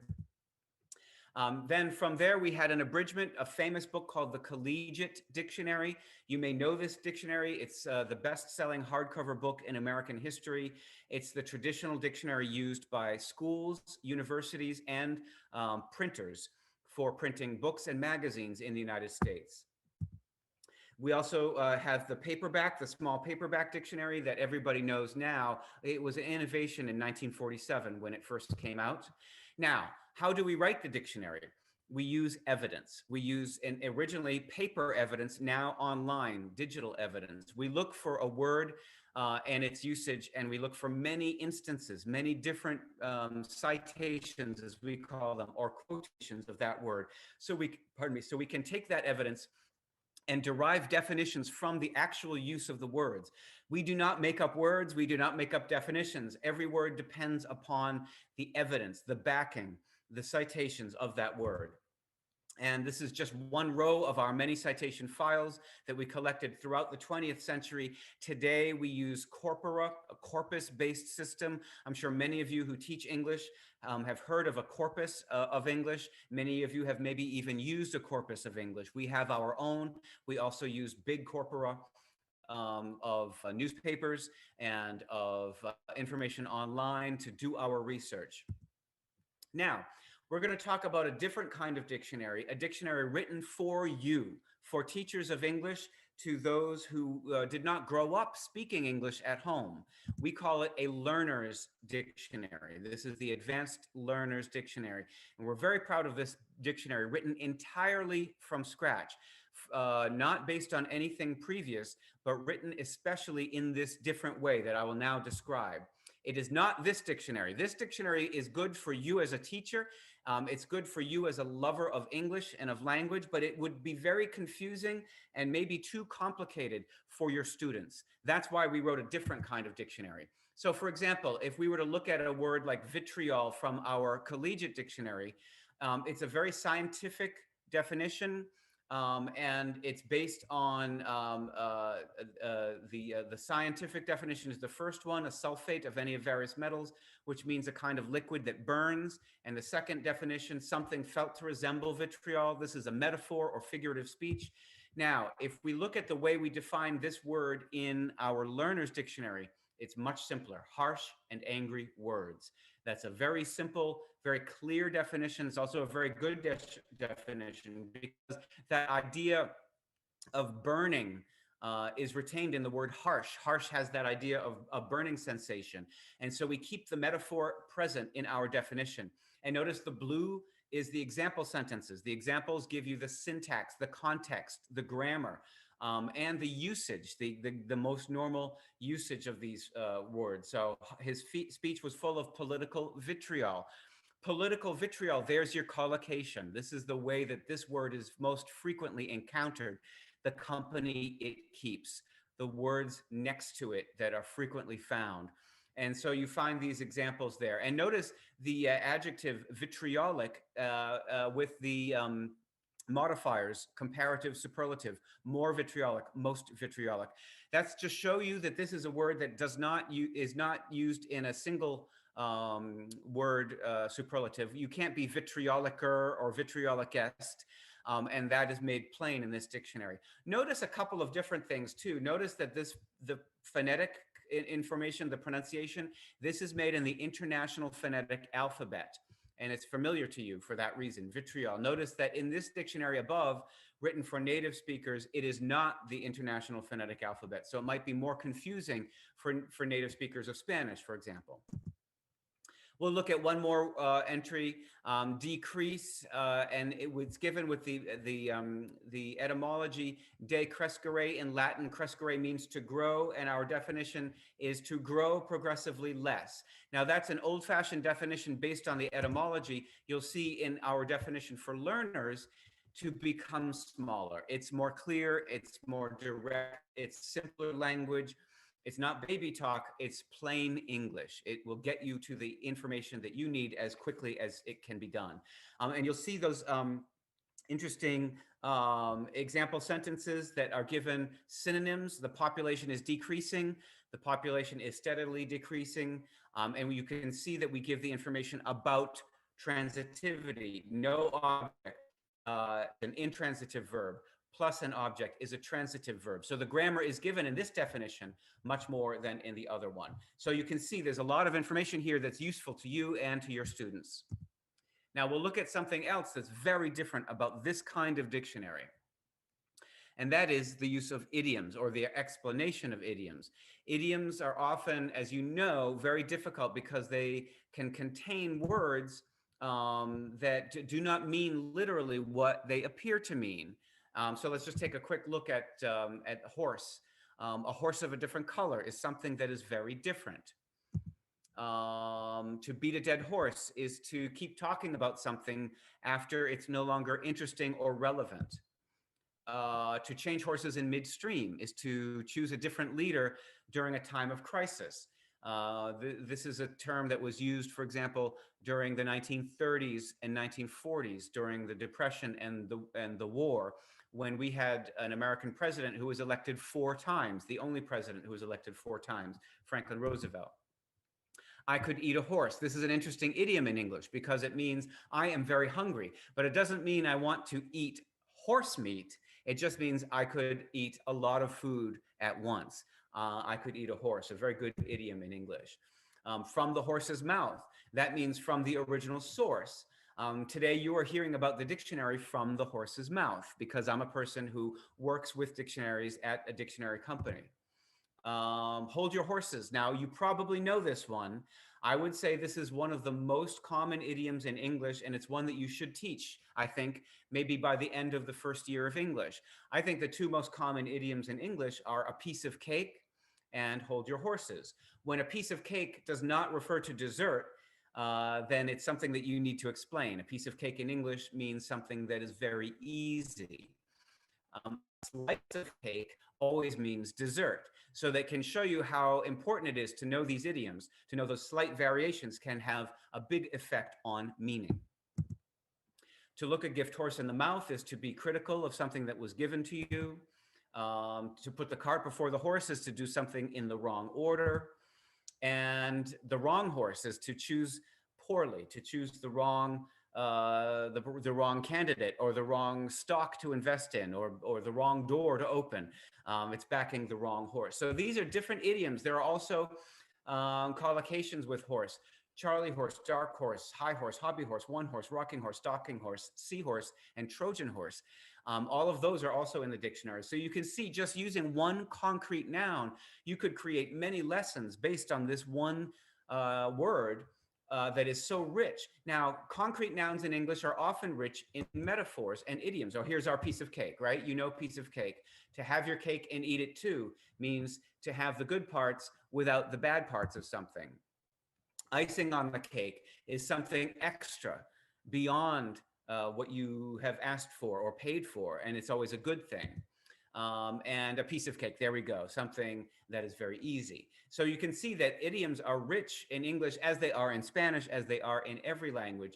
The problem with idioms is that you need to learn them. This is something I've learned over the years working with teachers.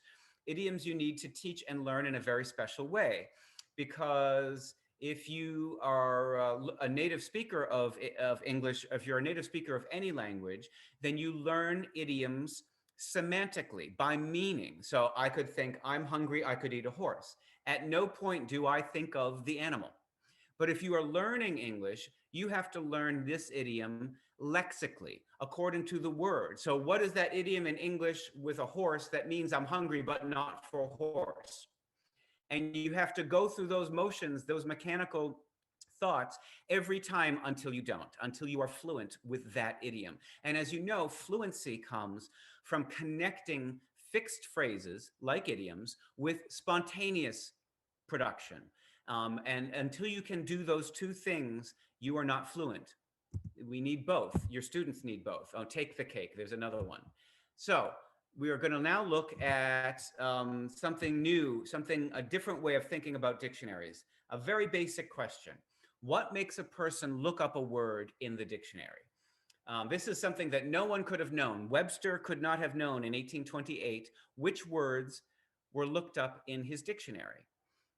Today with the dictionary online, we can see in real time which words are looked up at a given moment. We put our dictionary online at merriam-webster.com in 1996.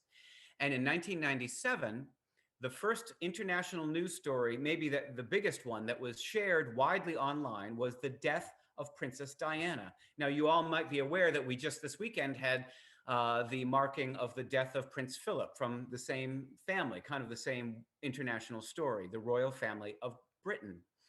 Now, after the dictionary was put online, we saw that when Princess Diana was killed, the words in our list changed. They changed immediately and they changed dramatically. They showed a story. They told a story. Paparazzi was the immediate cause of her death. She was being chased by photographers. Cortege was a word that spiked during her funeral.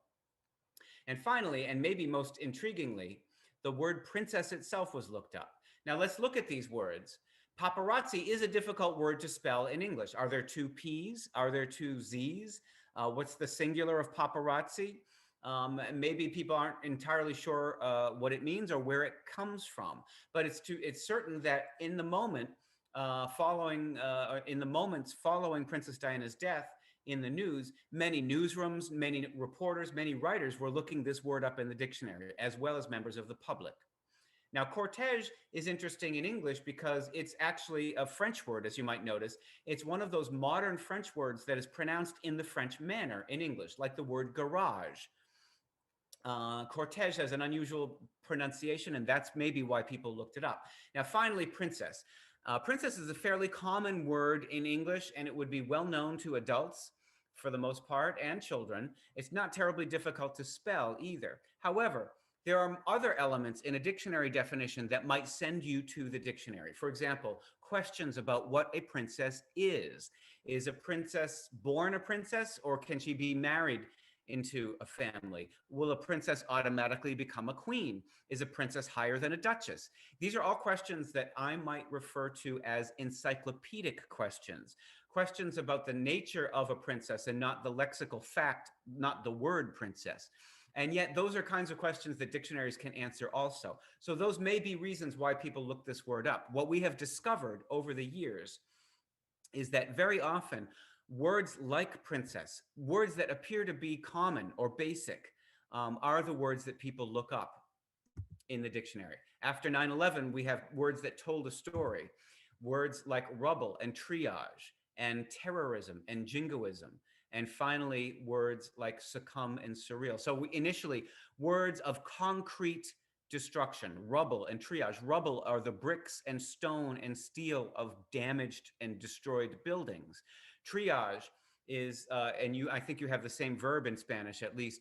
Triage is choosing the patients for emergency treatment at a hospital, choosing which patients to treat more immediately. Now, then we move to words of maybe political cause and effect. Terrorism, the purported and reported causes and reasons for the attacks. And jingoism, a political response to terrorism, which might be connected to nationalism or patriotism, a response, a defensive kind of patriotism. And finally, more cultural responses. Succumb, which is an interesting and fascinating word. Succumb, which means to be defeated. And surreal, maybe the most poignant of these words, which was looked up in large numbers and became the top most looked up word after 9/11. Now, when I see, as a lexicographer, as a dictionary editor, when I see the word surreal looked up in the dictionary, I hope, first of all, that it's a good definition. I hope that it's a clear definition. I hope that it's not a confusing definition like, for example, of or relating to surrealism. That would not be a helpful definition. And it turns out this is a good definition, marked by the intense irrational reality of a dream. Marked by the intense irrational reality of a dream. It's a great definition for that day, for 9/11. Intense, it was certainly an intense day. Irrational, of course it was irrational. It made no sense. Reality, it was true, and it was seen on television, and it was viewed in person by thousands. And here's the most important and interesting word, of a dream, because surreal does come from the artistic movement of surrealism from the early 20th century. Artists like Dali or Magritte, who depicted fascinating and sometimes disturbing images. And they were inspired in some ways by the psychology of Sigmund Freud, who depicted, among other things, or described, among other things, the life of the dream, right? Your dream life. So a surrealist painting is often a depiction of a kind of a dream or a dreamscape, a dream vision. And so surreal retains that idea of a dream in its definition. And I draw attention to this to show you how carefully a good dictionary definition is written, that in the definition itself is embedded the idea of the roots of this word. It comes from surrealism, and surrealism is a depiction of dreams. Now, some words are looked up in the dictionary not according to the news, but according to the calendar, according to what is going on every year. Words at Christmas include the word Yuletide, for example, and holly. Words at Thanksgiving, the American tradition of Thanksgiving, include words like cornucopia. And words in February for Valentine's Day, the word love is the #1 looked up word in the dictionary. And it's true every single year. And so we know that's predictable according to the calendar. Also in September, when it's time for back to school, we see words that are looked up every year. words that have to do with the academic year and with academic orientations at colleges and schools around the country. Words like diversity and plagiarism and culture and science. These are words that we see looked up every year at back to school time. Now, sometimes the words that are looked up in the dictionary have nothing to do with events or the calendar, but simply have to do with the difficulties of the English language. Now, I've noticed over the years that learners of English usually don't have trouble with these two words, but native speakers of English often do have trouble and confuse these two words, affect and effect. Because they have Latin roots, people who speak Romance languages like Spanish and French often actually understand these words quite well. But native speakers of English often confuse them, and it can be embarrassing in a professional or an academic situation. So many people look these words up in the dictionary. Some words have variants or variations, and in this case, we see in our data that the word camaraderie, which is traditionally spelled in English with the bottom spelling, the French spelling, camaraderie in French, but it has a variant spelling that is more phonetic or more close to the phonetic sound of the word camaraderie in English. And so we can see in our data that this word causes confusion and sends people to the dictionary. Also, political words that are very abstract, words like socialism and capitalism, but also words like fascism and racism. These are words that are looked up all the time in the dictionary. These are difficult words to define because they're very abstract. They are words that describe difficult ideas and important ideas. And so we can see in our data that many people come to the dictionary for help with these ideas. The words that are looked up day in and day out, every day of the year, are often words that have classical roots that are slightly abstract. Words like integrity and pragmatic and paradigm and ubiquitous. You see, all of these words have Greek or Latin roots. They are all words that are slightly formal or academic in tone. And these are the kinds of words that we see looked up in the dictionary every single day of the year. Now, 2020, needless to say, was not a normal year. It was an unusual year in every way. So I thought we'd conclude today by looking at a few words that were looked up during 2020, this past year. It began in the United States with the impeachment trial of President Trump, and our Twitter feed here at Merriam-Webster reported on the interest in that word. Impeach is an interesting word. It comes from the same root as the French verb empêcher, and I'm sure there's a Spanish cognate of this word, empêcher, which means to impede or to stop or to halt. And in this case, impeach in American political life means to remove from office, means to hold a trial that would result, if guilty, in the removal of from office. So it's an interesting word. Now, in January, that was apparently the most important year of 2020. Little did we know that that would change by March. And these are the words that were looked up in our dictionary in order on March 13th, which was for many people, including me, the first day working from home, in confinement, in quarantine. And you can see these words: pandemic, coronavirus, quarantine, corona, epidemic, draconian, lockdown, novel, martial law, xenophobia, apocalypse, self-isolation, cancel, apoplectic, presumptive, endemic, mitigate, vector, calamity, virus, pestilence, postpone, and Kafkaesque. An amazing grouping of words. Some of these words have to do with medical conditions, with the disease. Words like coronavirus and corona. Notice that the term COVID-19 is not on this list because that was a word that was not yet entered in an English language dictionary at this time in March 13th of 2020. You'll see other words that have to do more with a government response of policy, words like quarantine or martial law, and words like pandemic, epidemic, and endemic. These are terms that have to do with, obviously, with the disease, the nature of the disease and the scope of the disease. Others are more cultural terms like draconian, which means severe in its application. So if a law was draconian, that's a severe law. And you see a term like calamity, a noun that means a disaster. And you see Kafkaesque, which means difficult to understand and a disaster. And you also see the word cancel, which again is a simple word that is maybe not very hard to spell, but I think in this case, everything was being canceled. Concerts were canceled, classes were canceled, flights were canceled, vacations were canceled. And the big question may have been a very simple one. Does canceled have one or two L's in its spelling? So we get back to that original thing that we talked about at the beginning, Noah Webster's preference for a single L and inflections of verbs that end in L in English. I'm just guessing, but it's my guess that the word cancel was spiking because of that spelling. Now, we then added new terms to the dictionary. It was unprecedented that we would add new words to the dictionary at such a fast pace. But this nearly obviously was a worldwide emergency. There was an urgency to the traffic. And on our website, we could see that implicitly we were being asked many questions, including what is COVID-19? People were looking that word up and there was not yet a definition. So we drafted one. Now, in the old days, adding new words to the dictionary meant also setting them in metal type. This is an actual plate from our remember the big second edition of our unabridged dictionary? This is one page set in copper type from that dictionary and the page that it would print.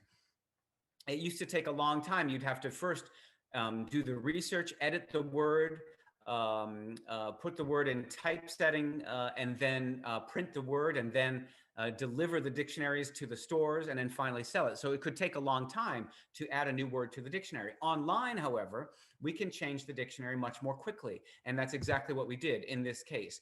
We added the term COVID-19 that was coined in February. And in fact, when we made this release in late March, it was 34 days since the coinage of this term. So 34 days from coinage to entry in the dictionary. It's by far the fastest any word has ever entered a Merriam-Webster dictionary. The fastest word before that was the word AIDS in 1984, which took 2 years from its coinage to its addition to our collegiate dictionary. And you can see, again, in a kind of poignant reflection, that it was for a similar reason, for a disease that we understood was not going to go away, but a disease that we needed a name for, that was appearing in the news, and that we needed a definition for as well. Other terms, now coronavirus is an older term. We had it in our dictionary since, I believe, 1993. It was coined, I believe, in the late 1960s by scientists, but we added more information at the entry for coronavirus. Contact tracing and super spreader were new ideas. And now we actually see super spreader used in a figurative way. In other words, super spreader of ideas, super spreader of disinformation. In other words, using that term super spreader not only for disease, but for ideas. So we can already see in the space of 1 year a metaphor or a figurative use of the term super spreader that we may well add to the dictionary coming up. Social distancing is a brand new term that had never existed before. And self-quarantine obviously has kind of obvious meaning. So we added these terms, or added to the entries for these terms in a new release, 34 days, as we mentioned, for the COVID-19 entry. Now, we'll take a look at a couple of these words. Isolated is obviously an old word in English, but etymologically, isolated is the same word as islanded. Isolate and island are etymologically the same word. So if you are so an island is an isolated piece of land, and isolate is to remove something from other neighbors, other things like it. And isolated etymologically means islanded. And that's interesting too, because the original quarantines from the plague, the Black Death in the 14th century, outside of Venice in Italy, were indeed on an island. So the first, medical isolation, what we call quarantine, was done literally on an island. And the term for that kind of quarantine, isolation, literally means islanded. So that's kind of an interesting connection historically through etymology. The Latin word for island is insula, which you may well know speaking in a Latin-based language. Now, the word quarantine is also very interesting. It was borrowed initially from French. Quarantaine just means a group of about 40 things. And that was borrowed before this use. It was borrowed in a biblical use, 40 days and nights, 40 days in the desert. So used in that regard. And then the Italians in Italy, in Venice, 14th century, started using quarantena, as you see there, in Italian to mean a period of isolation in port. That is, if a ship came into port, you did not allow anyone from the ship to come to land until 40 days had passed. And that way, if any disease was present on the ship, it would remain on the ship. And after 40 days, it could be declared, even in pre-modern medicine, that there was probably no disease on the ship, or at least not the disease they were worried about. And what's interesting is that English then blended those two usages, the French word quarantaine and the Italian word quarantena, and turned them into quarantine, which became the term for a period of isolation to protect a port from disease. Now, what's interesting is that this is a pattern in French. If you happen to know French, and this may exist in Spanish, I apologize for not knowing this, but it may exist in Spanish, a pattern of naming groups according to their numbers. So you can say quarantaine, which means about 40, dizaine means about 10, centaine means about 100. And English, weirdly enough, did not borrow this pattern of collective nouns for a group of a certain number, except for one. And you might know which one. It's that word, the word douzaine, which means about 12, which we retain as the word dozen. And it is peculiar in English that we only have one group noun meaning roughly a certain number, which is the word dozen. Whereas in French, you have the same kind of formula for, about 100 things or about 10 things or about 40 things. Whereas in English, we have to say those words, about 40 things. Whereas in French, you can say quarantaine. So it's kind of an interesting choice that English made, that we chose certain words to borrow and certain patterns to follow and didn't choose others. That's the way languages evolve. Certain elements are absorbed and certain elements are rejected. And also this distinction that we make between these two terms, isolation used to separate ill persons who have a communicable disease from those who are healthy, whereas quarantine is used to separate and restrict the movements of well persons who may have been exposed to a communicable disease to see if they become ill. So that's the usage, that's the general usage, the difference and distinction between these two terms. Now, obviously, the big word of the year was pandemic. It was true, I'm sure, in Venezuela. It was true all over the world. And pandemic also is an interesting word because it comes from the Greek word meaning all, pan, meaning all. And pan is part of other words as well. It also connects with the Greek term demos, meaning people. Now, demos is the root of the word democracy, right, of the people, or democratic. So pandemic means all of the people. Now, endemic means in or among the people. Epidemic means on or upon the people. And a larger epidemic is a pandemic, which means all of the people. So that is etymologically how these terms break down. And from Greek to English, the meanings have remained basically the same. So it's kind of interesting to see the roots of that word pandemic in English. Now, there are some words that are looked up according to, hang on, I'm trying to go backwards. I forgot. Yeah, there we go. Some words are looked up according to the device you are using. We noticed that from mobile devices, from phones on apps and things, the words that were looked up particularly late at night and on holidays like Christmas or Thanksgiving, are often two-letter words, like this word, which is pronounced chi, or the word spelled za, za, which is short for pizza. Two-letter words which are very useful if you are playing Scrabble. And we notice in the dictionary that we can see when many Americans are playing Scrabble all at the same time, again, late in the evenings, which shows us that people are playing perhaps in bars, well, before the pandemic, in bars playing Scrabble, or in their homes in bed with their mobile devices. And we can see that they're looking up the two-letter words to see if they are playable in Scrabble. That's one of the patterns that we see in the dictionary all the time. Now, the fact is, the dictionary exists in many different forms. We exist in print in the big unabridged dictionary, like you see this girl holding here, in the smaller collegiate dictionary, and the even smaller paperback dictionary. We also have a great bilingual dictionary that is Spanish and English. And we love that dictionary that is entirely based on evidence of New World Spanish, of Latin American Spanish, not Spanish from Europe, but Spanish from Latin America. And the English is entirely based on American English. So it is a truly Western Hemisphere Latin American Spanish English dictionary. So that's our Spanish English dictionary. And you can find them at bookstores. You can find them online. We have our dictionary at merriam-webster.com, and we have our learner's dictionary at learnersdictionary.com, which I will show you in just a moment. We have Twitter for Merriam-Webster at Merriam-Webster, my own name at Twitter, if you're an English teacher and you want to communicate with the dictionary, but also this great Twitter feed for our learners dictionary called MW for Learners. So that's Twitter about learning English and the dictionary for teaching English. There's a Facebook page and a link tree for this conference that you can look up and take a look at. Now, since we have a little bit of time, I am going to show you how to look up a word in the Learner's Dictionary. It's very simple. It's learnersdictionary.com. And let's go there, learnersdictionary.com, and it opens up here. And I'm going to show you, we'll just look up one word to see one entry. Here's horse, and it does have audio. Horse.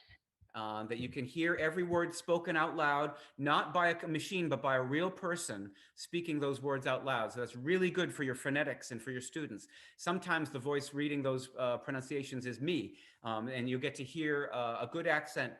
And it's very important, as you know, for the stress, for the syllabic stress, to understand which syllable is stressed in English. So this is a really good way to have those exercises. And then you'll see the examples often used before a noun here, for example, a horse farm or horse people. And that's an interesting thing to learn, isn't it? That horse people in English aren't monsters that have the head of a person and the body of a horse. A horse people is often used in English to refer to people who own horses or who ride horses or have a special interest in horses. And because horses are very expensive, horse people sometimes implies people who have a lot of money or who live in a big house that has a barn for horses. So it's interesting that you can learn a lot about the culture through the language in these idioms. And then horsepower, and then here we have those idioms: horse of a different color, beat a dead horse, change horses midstream. But let's look up other ones. Let's look up fish. You can see, and again, in these examples, a lot of great idioms: a big fish in a small pond, a fish out of water, to drink like a fish. I have other fish to fry. So great idioms. Concrete nouns are so rich in idioms. Think of cheese, for example, for idioms. To say cheese is to smile. How about a word like hat? These are easy words for your students, but they have interesting metaphors. At the drop of a hat means very quickly. Hang your hat. Hat in hand. I'll eat my hat, which means I'll be surprised. To pass the hat means to ask money. So the idioms become lessons unto themselves. The dictionary becomes a textbook for vocabulary. If you have a few minutes at the end of a class, all you have to do is open up the dictionary on your desk, and you'll have a lesson right there. And you can see how these, how these words are defined. Now we can look at different vocabulary words for studying. Here are words for sports. Here are words for travel, words for the environment, words for family members. Let's look at the environment. So here are words like carcinogen. Now, how do you pronounce that? That's a difficult word for the stress, right? Carcinogen. And all you have to do is click on it and you will hear the word. So that's a really interesting exercise. Carcinogen. And so carcinogen is a substance that can cause cancer. A very good, easy definition. So again, you can use the dictionary for these vocabulary lists for your studying. Non-count nouns if you want to do grammar, or parts of your body if you're studying in the early first or second year. Cheek, chest, earlobe, elbow, eyebrow. Wonderful vocabulary information here. So you can go to this website, and it's called simply learnersdictionary.com, and it's free online. You can use it from your phone browser as well. Maybe I'll stop sharing at the screen, and we can go to this. And so what I encourage you to do is to try the dictionary, to use the dictionary, share it with your students, use it in class, use it for the audio, use the lists to create quizzes, use the idioms to create small mini lessons, and use them to explore American English and American culture, because the dictionary becomes not just a textbook, but a kind of map of the culture as well. A language is nothing if not a reflection of its culture. And the Merriam-Webster tradition is now coming up on 200 years of making dictionaries for American speakers of English, and now also for speakers of Spanish as well. So thank you for your attention. Thank you for listening. It's a thrill to be with you, and I will be with you again on Friday for questions. Is that right? Yes, Peter. Thank you very much. And please don't hold your horses. Well, thank you, this Claudia. This has been a great conference. Thank you. Thank you very much. Norman, thank you to Claudia. Thank you to all of you who listened.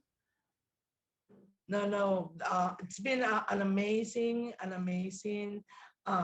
speech, and we have learned a lot. So thank you very much. Y para todos los que están conectados, Peter va a estar con nosotros respondiendo sus preguntas el próximo viernes 23 de abril. Thank you, Peter. I'll see you on Friday, and we hope to see you in Venezuela very soon. Yes, indeed. Okay? Thank you. Thank you. Have a great evening. Ciao. Thank you. You too. Chao. Llegamos al final de nuestra edición de hoy para la primera feria virtual del libro Cerco, Trascendiendo el Papel. Definitivamente los libros son nuestra mejor herramienta para aprender. Muchísimas gracias a los ponentes del día de hoy, la licenciada Natalie Colón, a los representantes de las editoriales Scholastic y Merriam-Webster. Gracias a todos por conectarse. Mañana también tendremos un gran día. Recuerden que Ocerco les tiene su stand virtual, que lo van a poder ver en nuestro canal de YouTube, con unos precios bastante interesantes para aquellos que quieran comprar alguno de los libros que tenemos en stock. E igual les pido, como ayer, que si tienen alguna información que solicitar, lo hagan a través de ocerco.caracas@gmail.com, donde con muchísimo gusto pondremos todas las editoriales que manejamos y todos los libros que tenemos a la disposición de ustedes y de sus alumnos. Así es que los esperamos mañana nuevamente a partir de las 3:55 de la tarde por su canal de Ocerco Books. Nuevamente, gracias al equipo de producción de esta feria, Zoraida Acuña, Jorman Barreto, Arturo Piñango, Eumelvis Hernández. Y de nuestra junta directiva, gracias a ese gran equipo de Ocerco por hacer realidad esta iniciativa. Y como les dije ayer, síganos en Instagram, @OcercoBooks, porque vienen cosas pero muy interesantes este año para alumnos, para profesores, para instituciones. Y colegios e instituciones todavía tienen chance de ganarse una biblioteca con más de 1000 tomos virtuales para que sean compartidos con sus alumnos y profesores. Nos vemos mañana. Chao, chao.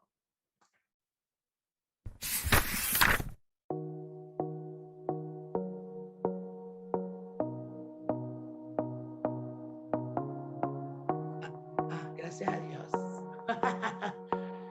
¿Qué tal? Bueno, ahora nos cuentan la participación de hoy. De verdad que todas las conferencias estuvieron buenísimas. Muy buenas. Muy buenas.